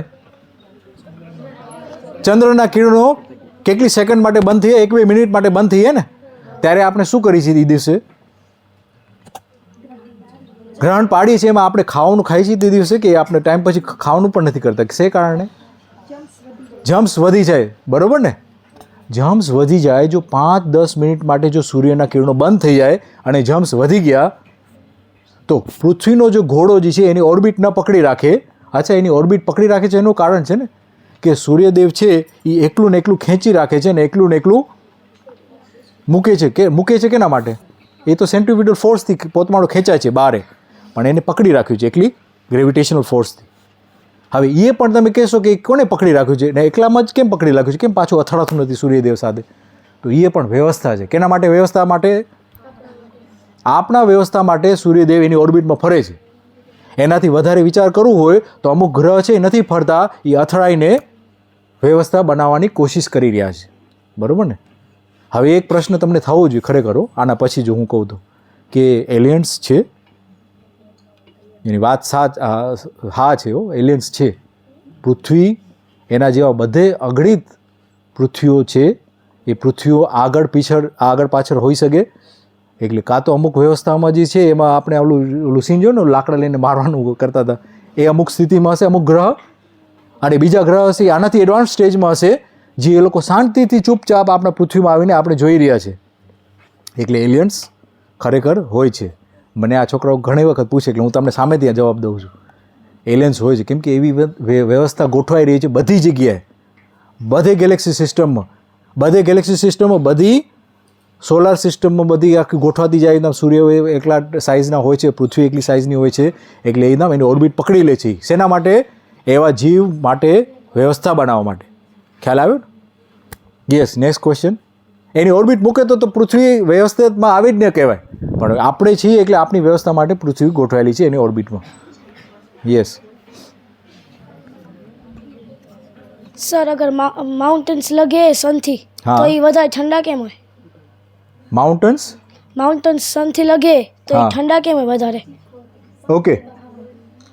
માઉન્ટેન્સ જે છે એ ઉપર હોય છે કે નીચે હોય છે? ઉપર હોય છે. આપણે જેટલા ઉપર જાય છીએ, હવે ધ્યાનથી સાંભળજો, ટેમ્પરેચર શું થાય? ડાઉન થાય. કેટલું ડાઉન થાય ખબર છે? આપણે અંતરિક્ષમાં જઈએ ત્યારે ઓલા જોયા છે બધે સૂટ પહેરીને, માથે ટોપલો પહેરીને બધું ફરતા હોય એસ્ટ્રોનોટ કહીને, એમાં પાછળ એક ટાંકો હોય છે, ખબર છે? એક પાછળ ટાંકો. એ શું હોય? ટાંકામાં શું હોય? એના સિવાય ગરમ પાણી હોય. શું હોય એના અંદર? ગરમ પાણીનો ટાંકો હોય પાછળ, એને હીટર હોય પાછળ, બેટરી હોય ત્યાં, અને એ ગરમ પાણી ફરતું હોય ને સ્પેસ સૂટમાં ફરતું હોય. શું કારણે? બારે જે અંતરિક્ષમાં છે એ કેટલા ડિગ્રી છે? માઇનસ કેટલા? હા, માઇનસમાં તો છે, સમજીએ આપણે. કેટલા માઇનસ? 100. હજી નીચે જાઓ. માઇનસ નીચે એટલે હજી માઇનસમાં જાઓ નીચે. 200થી નીચે કેટલા? 1000 નહીં, -300. કેટલા? -300 ડિગ્રી અંતરિક્ષમાં ટેમ્પરેચર છે -300°C, બરાબર? આપણા ડીપ ફ્રીજમાં હાથ રાખ્યો, આપણો જે ફ્રીજ છે ઘરે એનામાં હાથ રાખીએ આપણે, બરફમાં નીચે કે ઉપર જ્યાં હોય બરફ હોય ત્યાં હાથ રાખ્યો, કેટલા સેકન્ડ રહે છે? 5 સેકન્ડ રહે, 10 સેકન્ડ રહે, પછી જામે કે નહીં? પછી એ કેટલું છે ખબર છે? માઇનસ કેટલું છે અંદર ખબર છે? -4 છે. આઈસ્ક્રીમ આવે ને, જે આપણે આઈસ્ક્રીમ ઓલું મોટું ફ્રીઝર હોય જેમાં આઈસ્ક્રીમ કઠણ થઈ ગયું, એમાં એ લોકો એને ઇન્ડસ્ટ્રીયલ સ્ટોરેજ, કોલ્ડ સ્ટોરેજ કહેવાય ને, -10 હોય. કેટલું? -10. આ કેટલું છે બારે અંતરિક્ષમાં? -300. ભૂકા કાઢી નાખે નહીં કે ભૂકો થવાનો એ પણ બની જાય, જામી જાય. હે, -300. આટલું બધું પાછળ માઇનસ ઉપર છે ઠંડુ. એટલે તમે જેટલા ઉપર જાઓ, કોઈને પ્રશ્ન કર્યો? હા, જેટલા ઉપર જાઓ તમે એટલા તમે નજીક -300માં જતા રહ્યો, બરાબર ને? એટલે પૃથ્વીના પ્રકૃતિમાં વાતાવરણ તમે જુઓ તો ખરા કેટલું વ્યવસ્થિત ગોઠવાયેલું છે. ઓઝોનના અંદર બધું બફાયેલું પકડેલું છે, બધું પેક કરો, પેક. આપણે કે ને ટિફિન હોય, આપણે ટિફિનના અંદર મસ્ત મજા કરી છીએ. આપણે બહાર જઈએ એટલે તરત જ -300. ખ્યાલ આવ્યો? જેમ જેકેટ ઓલા પહેરતા હોય એસ્ટ્રોનોટ, એમાં શું ભરે છે? ગરમ પાણી. એના ગ્લોવ્સમાં, એના પગમાં, બધી જગ્યાએ પંપ ચાલતા હોય પાછળથી, અને એ ગરમ પાણી એના સ્પેસ સૂટમાં ફરતું હોય, કારણ કે -300 છે બારે. ખ્યાલ આવ્યો ને? એ જો પંપ ફેલ થયો, બરફનો ઘોડો થઈએ તરત જ ફાટ દઈને. Okay, next question. ઓઝોન લેયરમાં હોલ થયો તો એ કયા કારણે થયો તો? ઓકે, તમે કીધું હતું. Okay, very good. ઓઝોન લેયરમાં હોલ થયો તો કેના કારણે થયો તો? આમાં બીજા છોકરાઓને ખ્યાલ હશે આન્સર, મને તો ખ્યાલ છે. CFC વાત સાંભળી છે? CFC, ક્લોરો ફ્લોરો કાર્બન્સ. આપણા પાસે ફ્રીજ છે ઘરે, એ ફ્રીજના અંદર CFC ગેસ નાખતા આપણે, એ CFC ગેસ એવો ટાઈપનો ગેસ છે જેને તમે પ્રેશરથી રિલીઝ કરો ને તો એ ઠંડો થાય, અને એ ગેસ આપણે બધે ફ્રીજ, બધે AC, બધે કુલિંગ, ઇન્ડસ્ટ્રીયલ કુલિંગ ઇક્વિપમેન્ટમાં નાખતા હતા. અને એ પછી આપણે ખબર પડી કે આ ગેસ તો આપણે બનાવ્યો, સાયન્ટિસ્ટ લોકોએ બનાવ્યો, પણ સમજ્યા વગર બનાવ્યો. શું કર્યો? ગેસ થવાનું, ઉપર જવાનું ચાલુ થયું, અને ઉપર જઈને ઓઝોનને, O3ના મોલિક્યુલ્સને ડિસ્ટ્રોય કરવા માંડ્યું. ત્યારે આપણે ખ્યાલ આવી ગયો, એટલે તરત જ CFCને બેન કરી નાખ્યો આખા વર્લ્ડમાં. એટલે તમે લોકો જન્મ્યા હશો ને એના પહેલાં બેન આવી ગયો છે, એટલે તમને ખ્યાલ નથી. એટલી વાત સાચી છે. CFC ગેસ આપણે ઇન્ડસ્ટ્રીના યુઝમાં કરતા કુલિંગ રેફ્રિજરન્ટ તરીકે, કુલિંગ રેફ્રિજરન્ટ તરીકે આપણે એને ઓલા જે પાઇપ પાછળ જતા હોય ને ફ્રીજના પાછળ, એમાં એ ગેસ ફરતો હતો પહેલાં. હવે જે છે એ R16 કે R13 કે એવા ગેસના નામ છે, એ હવે ફરે છે AC મને એ બધી જગ્યાએ. તો એ સેફ છે એન્વાયરમેન્ટ માટે. એટલે હોલ એટલે થઈ ગયો હતો કે આપણે પહેલાં CFC વાપરતા, રેફ્રિજરન્ટ ગેસ તરીકે, બરાબર? એ O3ને તોડી નાખતું હતું, અને એને પછી એના મોલિક્યુલ્સ લૂઝ થઈ જતા હતા, એટલે પછી ઓઝોનમાં હોલ થઈ ગયો. Okay, next question. ગર્લ્સમાં કોઈ ક્વેશ્ચન કરે હવે? હા, પૂછી લો પહેલાં, પછી ગર્લ્સમાં આવશો આપણે, બરાબર ને? મિલ્કી વે ગેલેક્સીમાં બીજો કોઈ અર્થ જેવો પ્લેનેટ છે જેમાં લાઈફ પોસિબલ હોય? 100% હોઈ શકે, કારણ કે મિલ્કી વે ગેલેક્સીમાં બધે એકલા ન્યુટ્રિયન્ટ્સ ને ઓલી વસ્તુ છે જે આપણે પૃથ્વી ઉપર પણ છે, બરાબર ને? એટલી જ માત્રામાં હાઇડ્રોજન ને કાર્બન ને બધે એવા ગેસીસ બધે ફરે છે બારે. આપણે ખાલી એકલા દૂર નથી જઈ શકતા. કેટલા વર્ષ દૂર છે? લાઇટ યર્સ દૂર છે, બરાબર ને? આપણે પ્રકાશની ગતિએ પણ જઈએ તો આપણે વર્ષો લાગે પહોંચતા ત્યાં. ખ્યાલ આવ્યો? અત્યારે સૂર્યદેવ આપણા ઓફ થઈએ ને, હમણાં ખાલી લાઇટ બંધ થઈ એમ ઓફ થઈએ ને, તો કેટલા મિનિટ લાગે ખબર? આપણે ખબર પડતા 8 મિનિટ. 8 મિનિટ પછી ત્યાં લાઇટ ઓફ થઈ ગઈ છે. 8 મિનિટ. એ તો આપણા ગ્રહમાં છે ખાલી. અમુક ગ્રહ તો લાઇટની સ્પીડમાં જાઓ તો એક વર્ષો લાગે તમને. 100 લાઇટ યર્સ, 200 લાઇટ યર્સ. તમે 100 વર્ષ પ્રકાશની ગતિમાં જાઓ તો તમને 100 વર્ષ લાગે પહોંચતા. એટલે એકલા દૂર છે ગ્રહ, ગોઠવાયેલા છે. આપણી જ મિલ્કી વેની વાત કરું, પણ વસ્તુ હોઈ શકે 100%. કારણ કે બધી, જેને કહીએ ને આપણે હલવો બનાવવો હોય તો એની વસ્તુ બધી જોઈએ, એ વસ્તુ ખાલી પૃથ્વી પર નથી, બધે અંતરિક્ષમાં બધી જગ્યાએ, બીજી જગ્યાએ પણ છે. ખ્યાલ આવ્યો? કદાચ તમે આ લેક્ચરથી સમજ્યા હશો કે એક પાસું ઉપર અને એક પાસું નીચે, ચક્રનું એક પાસું ઉપર, એક પાસું નીચે, એવું ઇનબેલેન્સ્ડ નથી, એવું કંઈક આ આખા લેક્ચરમાં હતું. એવું હું જ્યાં બેઠો હતો ત્યાંથી મેં અનુભવ્યું. અને જે સાહેબે વાત કરી કે હકીકતની અંદર આપણે બધાએ ક્યાંક ને ક્યાંક કોઈક સાયકલથી કનેક્ટેડ છીએ, બરાબર? તો એ બધા જ સાયકલ, ચાહે ઇમોશનલ સાયકલ હોય, ચાલે બાહ્ય તત્વો હોય, આંતરિક હોય, કે પછી ગમે તે તત્વો હોય, પૃથ્વીનું કોઈ તત્વ હોય, એ બધાય ક્યાંક ને ક્યાંક એકબીજા સાથે એના તંતુઓ જોડાયેલા છે. એટલે જે તત્વો બાકાત છે પૃથ્વીથી, અથવા આ બધા જે સાયકલ છે એનાથી બાકાત છે, એ બાકાત છે, સમજી લેવાનું. તો જનકભાઈનો ખૂબ ખૂબ આભાર. અને ફરી પાછા આપણે એવી અપેક્ષા આશા રાખીએ કે અમારો આ સરસ મજાનો હોલ છે એ વળી પાછું તમારા આ શબ્દોથી ગુંજી ઉઠે. વળી પાછા તમે ક્યારેક અમને આ લાભ આપો. અને અમારા જે બધા બીજા બાળકો છે, કારણ કે હજી તો આપણી લગભગ 25% સ્કૂલ અહીંયા છે, 25% નથી, લગભગ 15% સ્કૂલ છે આપણી. એના સિવાયના પણ અમારા ઘણા બધા મોટા બાળકો છે એ સાયન્સનું સ્ટડી કરી રહ્યા છે. 9મા 10મા ધોરણમાં પણ તેમનું સાયન્સ ક્યાંક ને ક્યાંક આવે છે. તો કેટલીક ઘણી બધી બાબતો અહીંયા એવી હતી. હકીકતમાં છે ને, આપણે મૂલ્ય શિક્ષાથી પરિચિત નથી. આપણે શું કરીએ છીએ, ખાલી ભણવા પૂરતું. બાયોગેસ તો ભણી નાખ્યું, પણ સાહેબે એપ્લાય કર્યું છે એમના ઘરે. હું જ્યારે બેઠો હતો ત્યારે એમના કેટલાક શબ્દો મેં સાંભળ્યા, તો એમના ઘરે એમણે એપ્લાય કર્યું છે. તો આપણે હકીકતની અંદર બીજા બધા દેશ આગળ શું કામ છે? જાપાન શું કામ આગળ છે? ઇઝરાયલ શું કામ આગળ છે? અથવા કોઈ પણ બીજો દેશ છે જે એકદમથી મહાસત્તા છે, એ શું કામ આગળ છે? એનું કારણ એકમાત્ર છે, ત્યાંના નાગરિકોની સજાગતા છે. આપણે ખાલી પુસ્તકીય જ્ઞાન નથી મેળવવાનું. પુસ્તકની અંદર લખેલું છે બાયોગેસ એટલે આમ આમ આમ આમ, ડાયાગ્રામ ડ્રો કરી નાખ્યો, પરીક્ષામાં સારા માર્ક્સ આપી દીધા અક્ષય સરે. એ હકીકતમાં એ શિક્ષા નથી. સાહેબે જે શિક્ષા લીધી છે અને એ એપ્લાય કરી રહ્યા છે અત્યારે. તમારી વચ્ચે વિચાર કરો, આફ્રિકા જેવો સારી એવી કન્ટ્રી મૂકી, કદાચ એમનો સારો એવો બિઝનેસ પણ હશે, એ મૂકી અને વિચાર કરો free of cost. Free of cost સમજો છો ને? Free of cost. આપણે ત્યાં ફ્રી ઓફ કોસ્ટ શું છે? કિંમત નથી ફ્રી ઓફ કોસ્ટની. આપણે કરતા નથી, કિંમત નથી કરતા. પણ હકીકતમાં સાહેબ, હકીકતમાં સાચે જે જનજાગૃતિનો અથવા તો તમારા જેવા સ્ટુડન્ટની અંદર કશુંક ભરવા નીકળ્યા છે, હકીકતમાં કહું છું કાબિલે દાદ છે. એકવાર જોરદાર તાળીઓ. કારણ કે આ વસ્તુ શક્ય જ નથી. તમે કોઈ એવો વ્યક્તિ સાંભળ્યો જે આફ્રિકામાં પોતાનો બિઝનેસ અથવા તો કશુંક મૂકી, ઇન્ડિયા જેવા, કચ્છ જેવા, હવે તાળીઓ, ઇન્ડિયા જેવા, અને એ પણ અંતરિયાળ કચ્છ. આપણે કચ્છ અંતરિયાળ છે એમ માનો અત્યારે. આપણે not well develop, we are not well develop.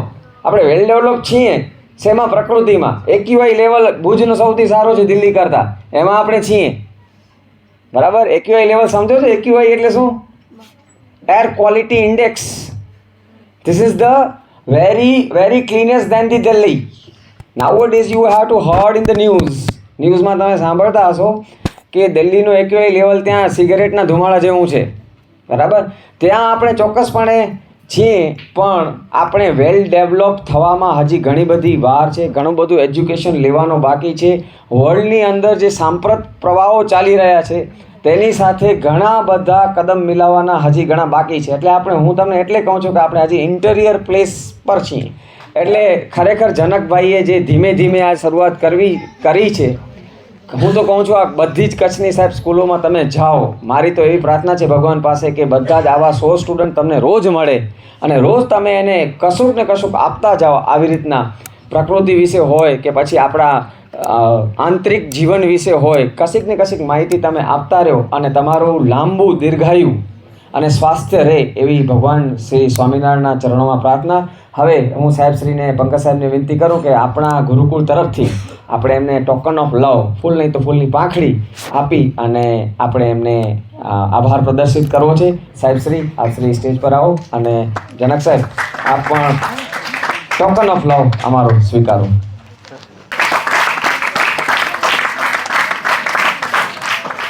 જેમ સરે કીધું, દિવેશ સરે, કે આપણે પર્યાવરણની સાથે કેવી રીતે જીવી શકીએ, એ સાહેબ બહુ જ સુંદર રીતે સમજાવે છે આપણને. કે આપણે ખોટી જે દોટ મૂકી છે આધુનિકીકરણ પાછળ, એની પાછળ ક્યાંક ને ક્યાંક પર્યાવરણનું પણ શોધ નીકળી ગયો છે. એટલે કે જે રહેવા લાયક ઘર બચ્યું છે, ભગવાને પૃથ્વી આપ્યું છે, તો એને તો આપણે સાચવીને ચાલીએ. અને આવનારા ભારતના તમે ભવિષ્ય છો, તો અત્યારથી તમારામાં જે અવેરનેસ કેળવાય એના માટે આ સર ભગીરથ પ્રયાસ કરી રહ્યા છે. સર સાથે જ્યારે ચર્ચા થઈ ત્યારે કીધું કે નાના નાના વિદ્યાર્થીઓ છે જે ધોરણ 8થી કરી અને 8, 9 કે 10ના, એ વિદ્યાર્થીઓને આ વિશે સમજણ આપી અને સાચી સમજણ આપીને કેવી રીતે આગળ વધી શકવું એ એમનો એમ છે. તો શાળા પરિવાર વતી સાહેબનો હું ખૂબ ખૂબ આભાર માનું છું. અને સાહેબે જેમ કીધું ને કે તમે જેમ પ્રશ્નો કરશો તો સાહેબને મજા આવશે, કારણ કે મૂંઝવાયેલા મનથી કાંઈ આગળ તમે નહીં વધી શકો. એના કરતાં પ્રશ્ન પૂછો તો એનું સોલ્યુશન મળે. અને ઘણા બધા એવા ગૂઢ રહસ્યો છે કે જેની આપણને સહેજે ખબર નથી. સાહેબે ખૂબ એમાં ઊંડાણપૂર્વક અભ્યાસ કર્યો છે અને આ બધું મટીરિયલ તૈયાર કર્યું છે, જે આપણી ગુરુકુળના વિદ્યાર્થીઓને, આમ તો સર સાથે વાત કરી ત્યારે સર કીધું કે અમદાવાદ અને રાજકોટ જેવી મોટી ઇન્સ્ટિટ્યૂટમાં પણ એ પોતાના લેક્ચર્સ આપે છે, પેઇડ લેક્ચર્સ આપે છે. પણ આપણને આ મોકો મળ્યો છે કે ગુરુકુળના વિદ્યાર્થીઓને તમને પ્રેરણા મળે એના માટે સાહેબ અહીં આવ્યા હતા. અને આગળ પણ આપણે જેમ સમય મર્યાદા મળશે એમ સાહેબનું લાભ લેશું. અને સાહેબને વિનંતી કરી કે સાહેબ ફરીથી તમે અમારા વિદ્યાર્થીઓને પ્રોત્સાહિત કરવા પધારશો એવી આશા છે. ધન્યવાદ સાહેબ. ફરીથી એકવાર જોરદાર તાળીઓથી આપણે સાહેબને આભાર માનીએ. હવે સૂચના એક નાનકડું મને એક સજેશન છે. પ્રશ્ન જે છે ને એ વ્યક્તિગત નથી હોતા, પ્રશ્ન જે છે એ બધેના પણ હોઈ શકે. એટલે મારો એવો એક વિચાર આવ્યો મને બેસતી ત્યાંથી કે જો પ્રશ્ન તો છે પણ પ્રશ્ન લખનાર જે છે એને જો આપણે એનોનમસ રાખીએ, એટલે એનું નામ છે કે એનું જે ખાલી ધોરણ લખી નાખવાનું આપણે, અને આપણા જે સાયન્સ વિભાગના જે ટીચર્સ છે એ લોકોને તમે પ્રશ્ન આપી દેજો, બરાબર ને?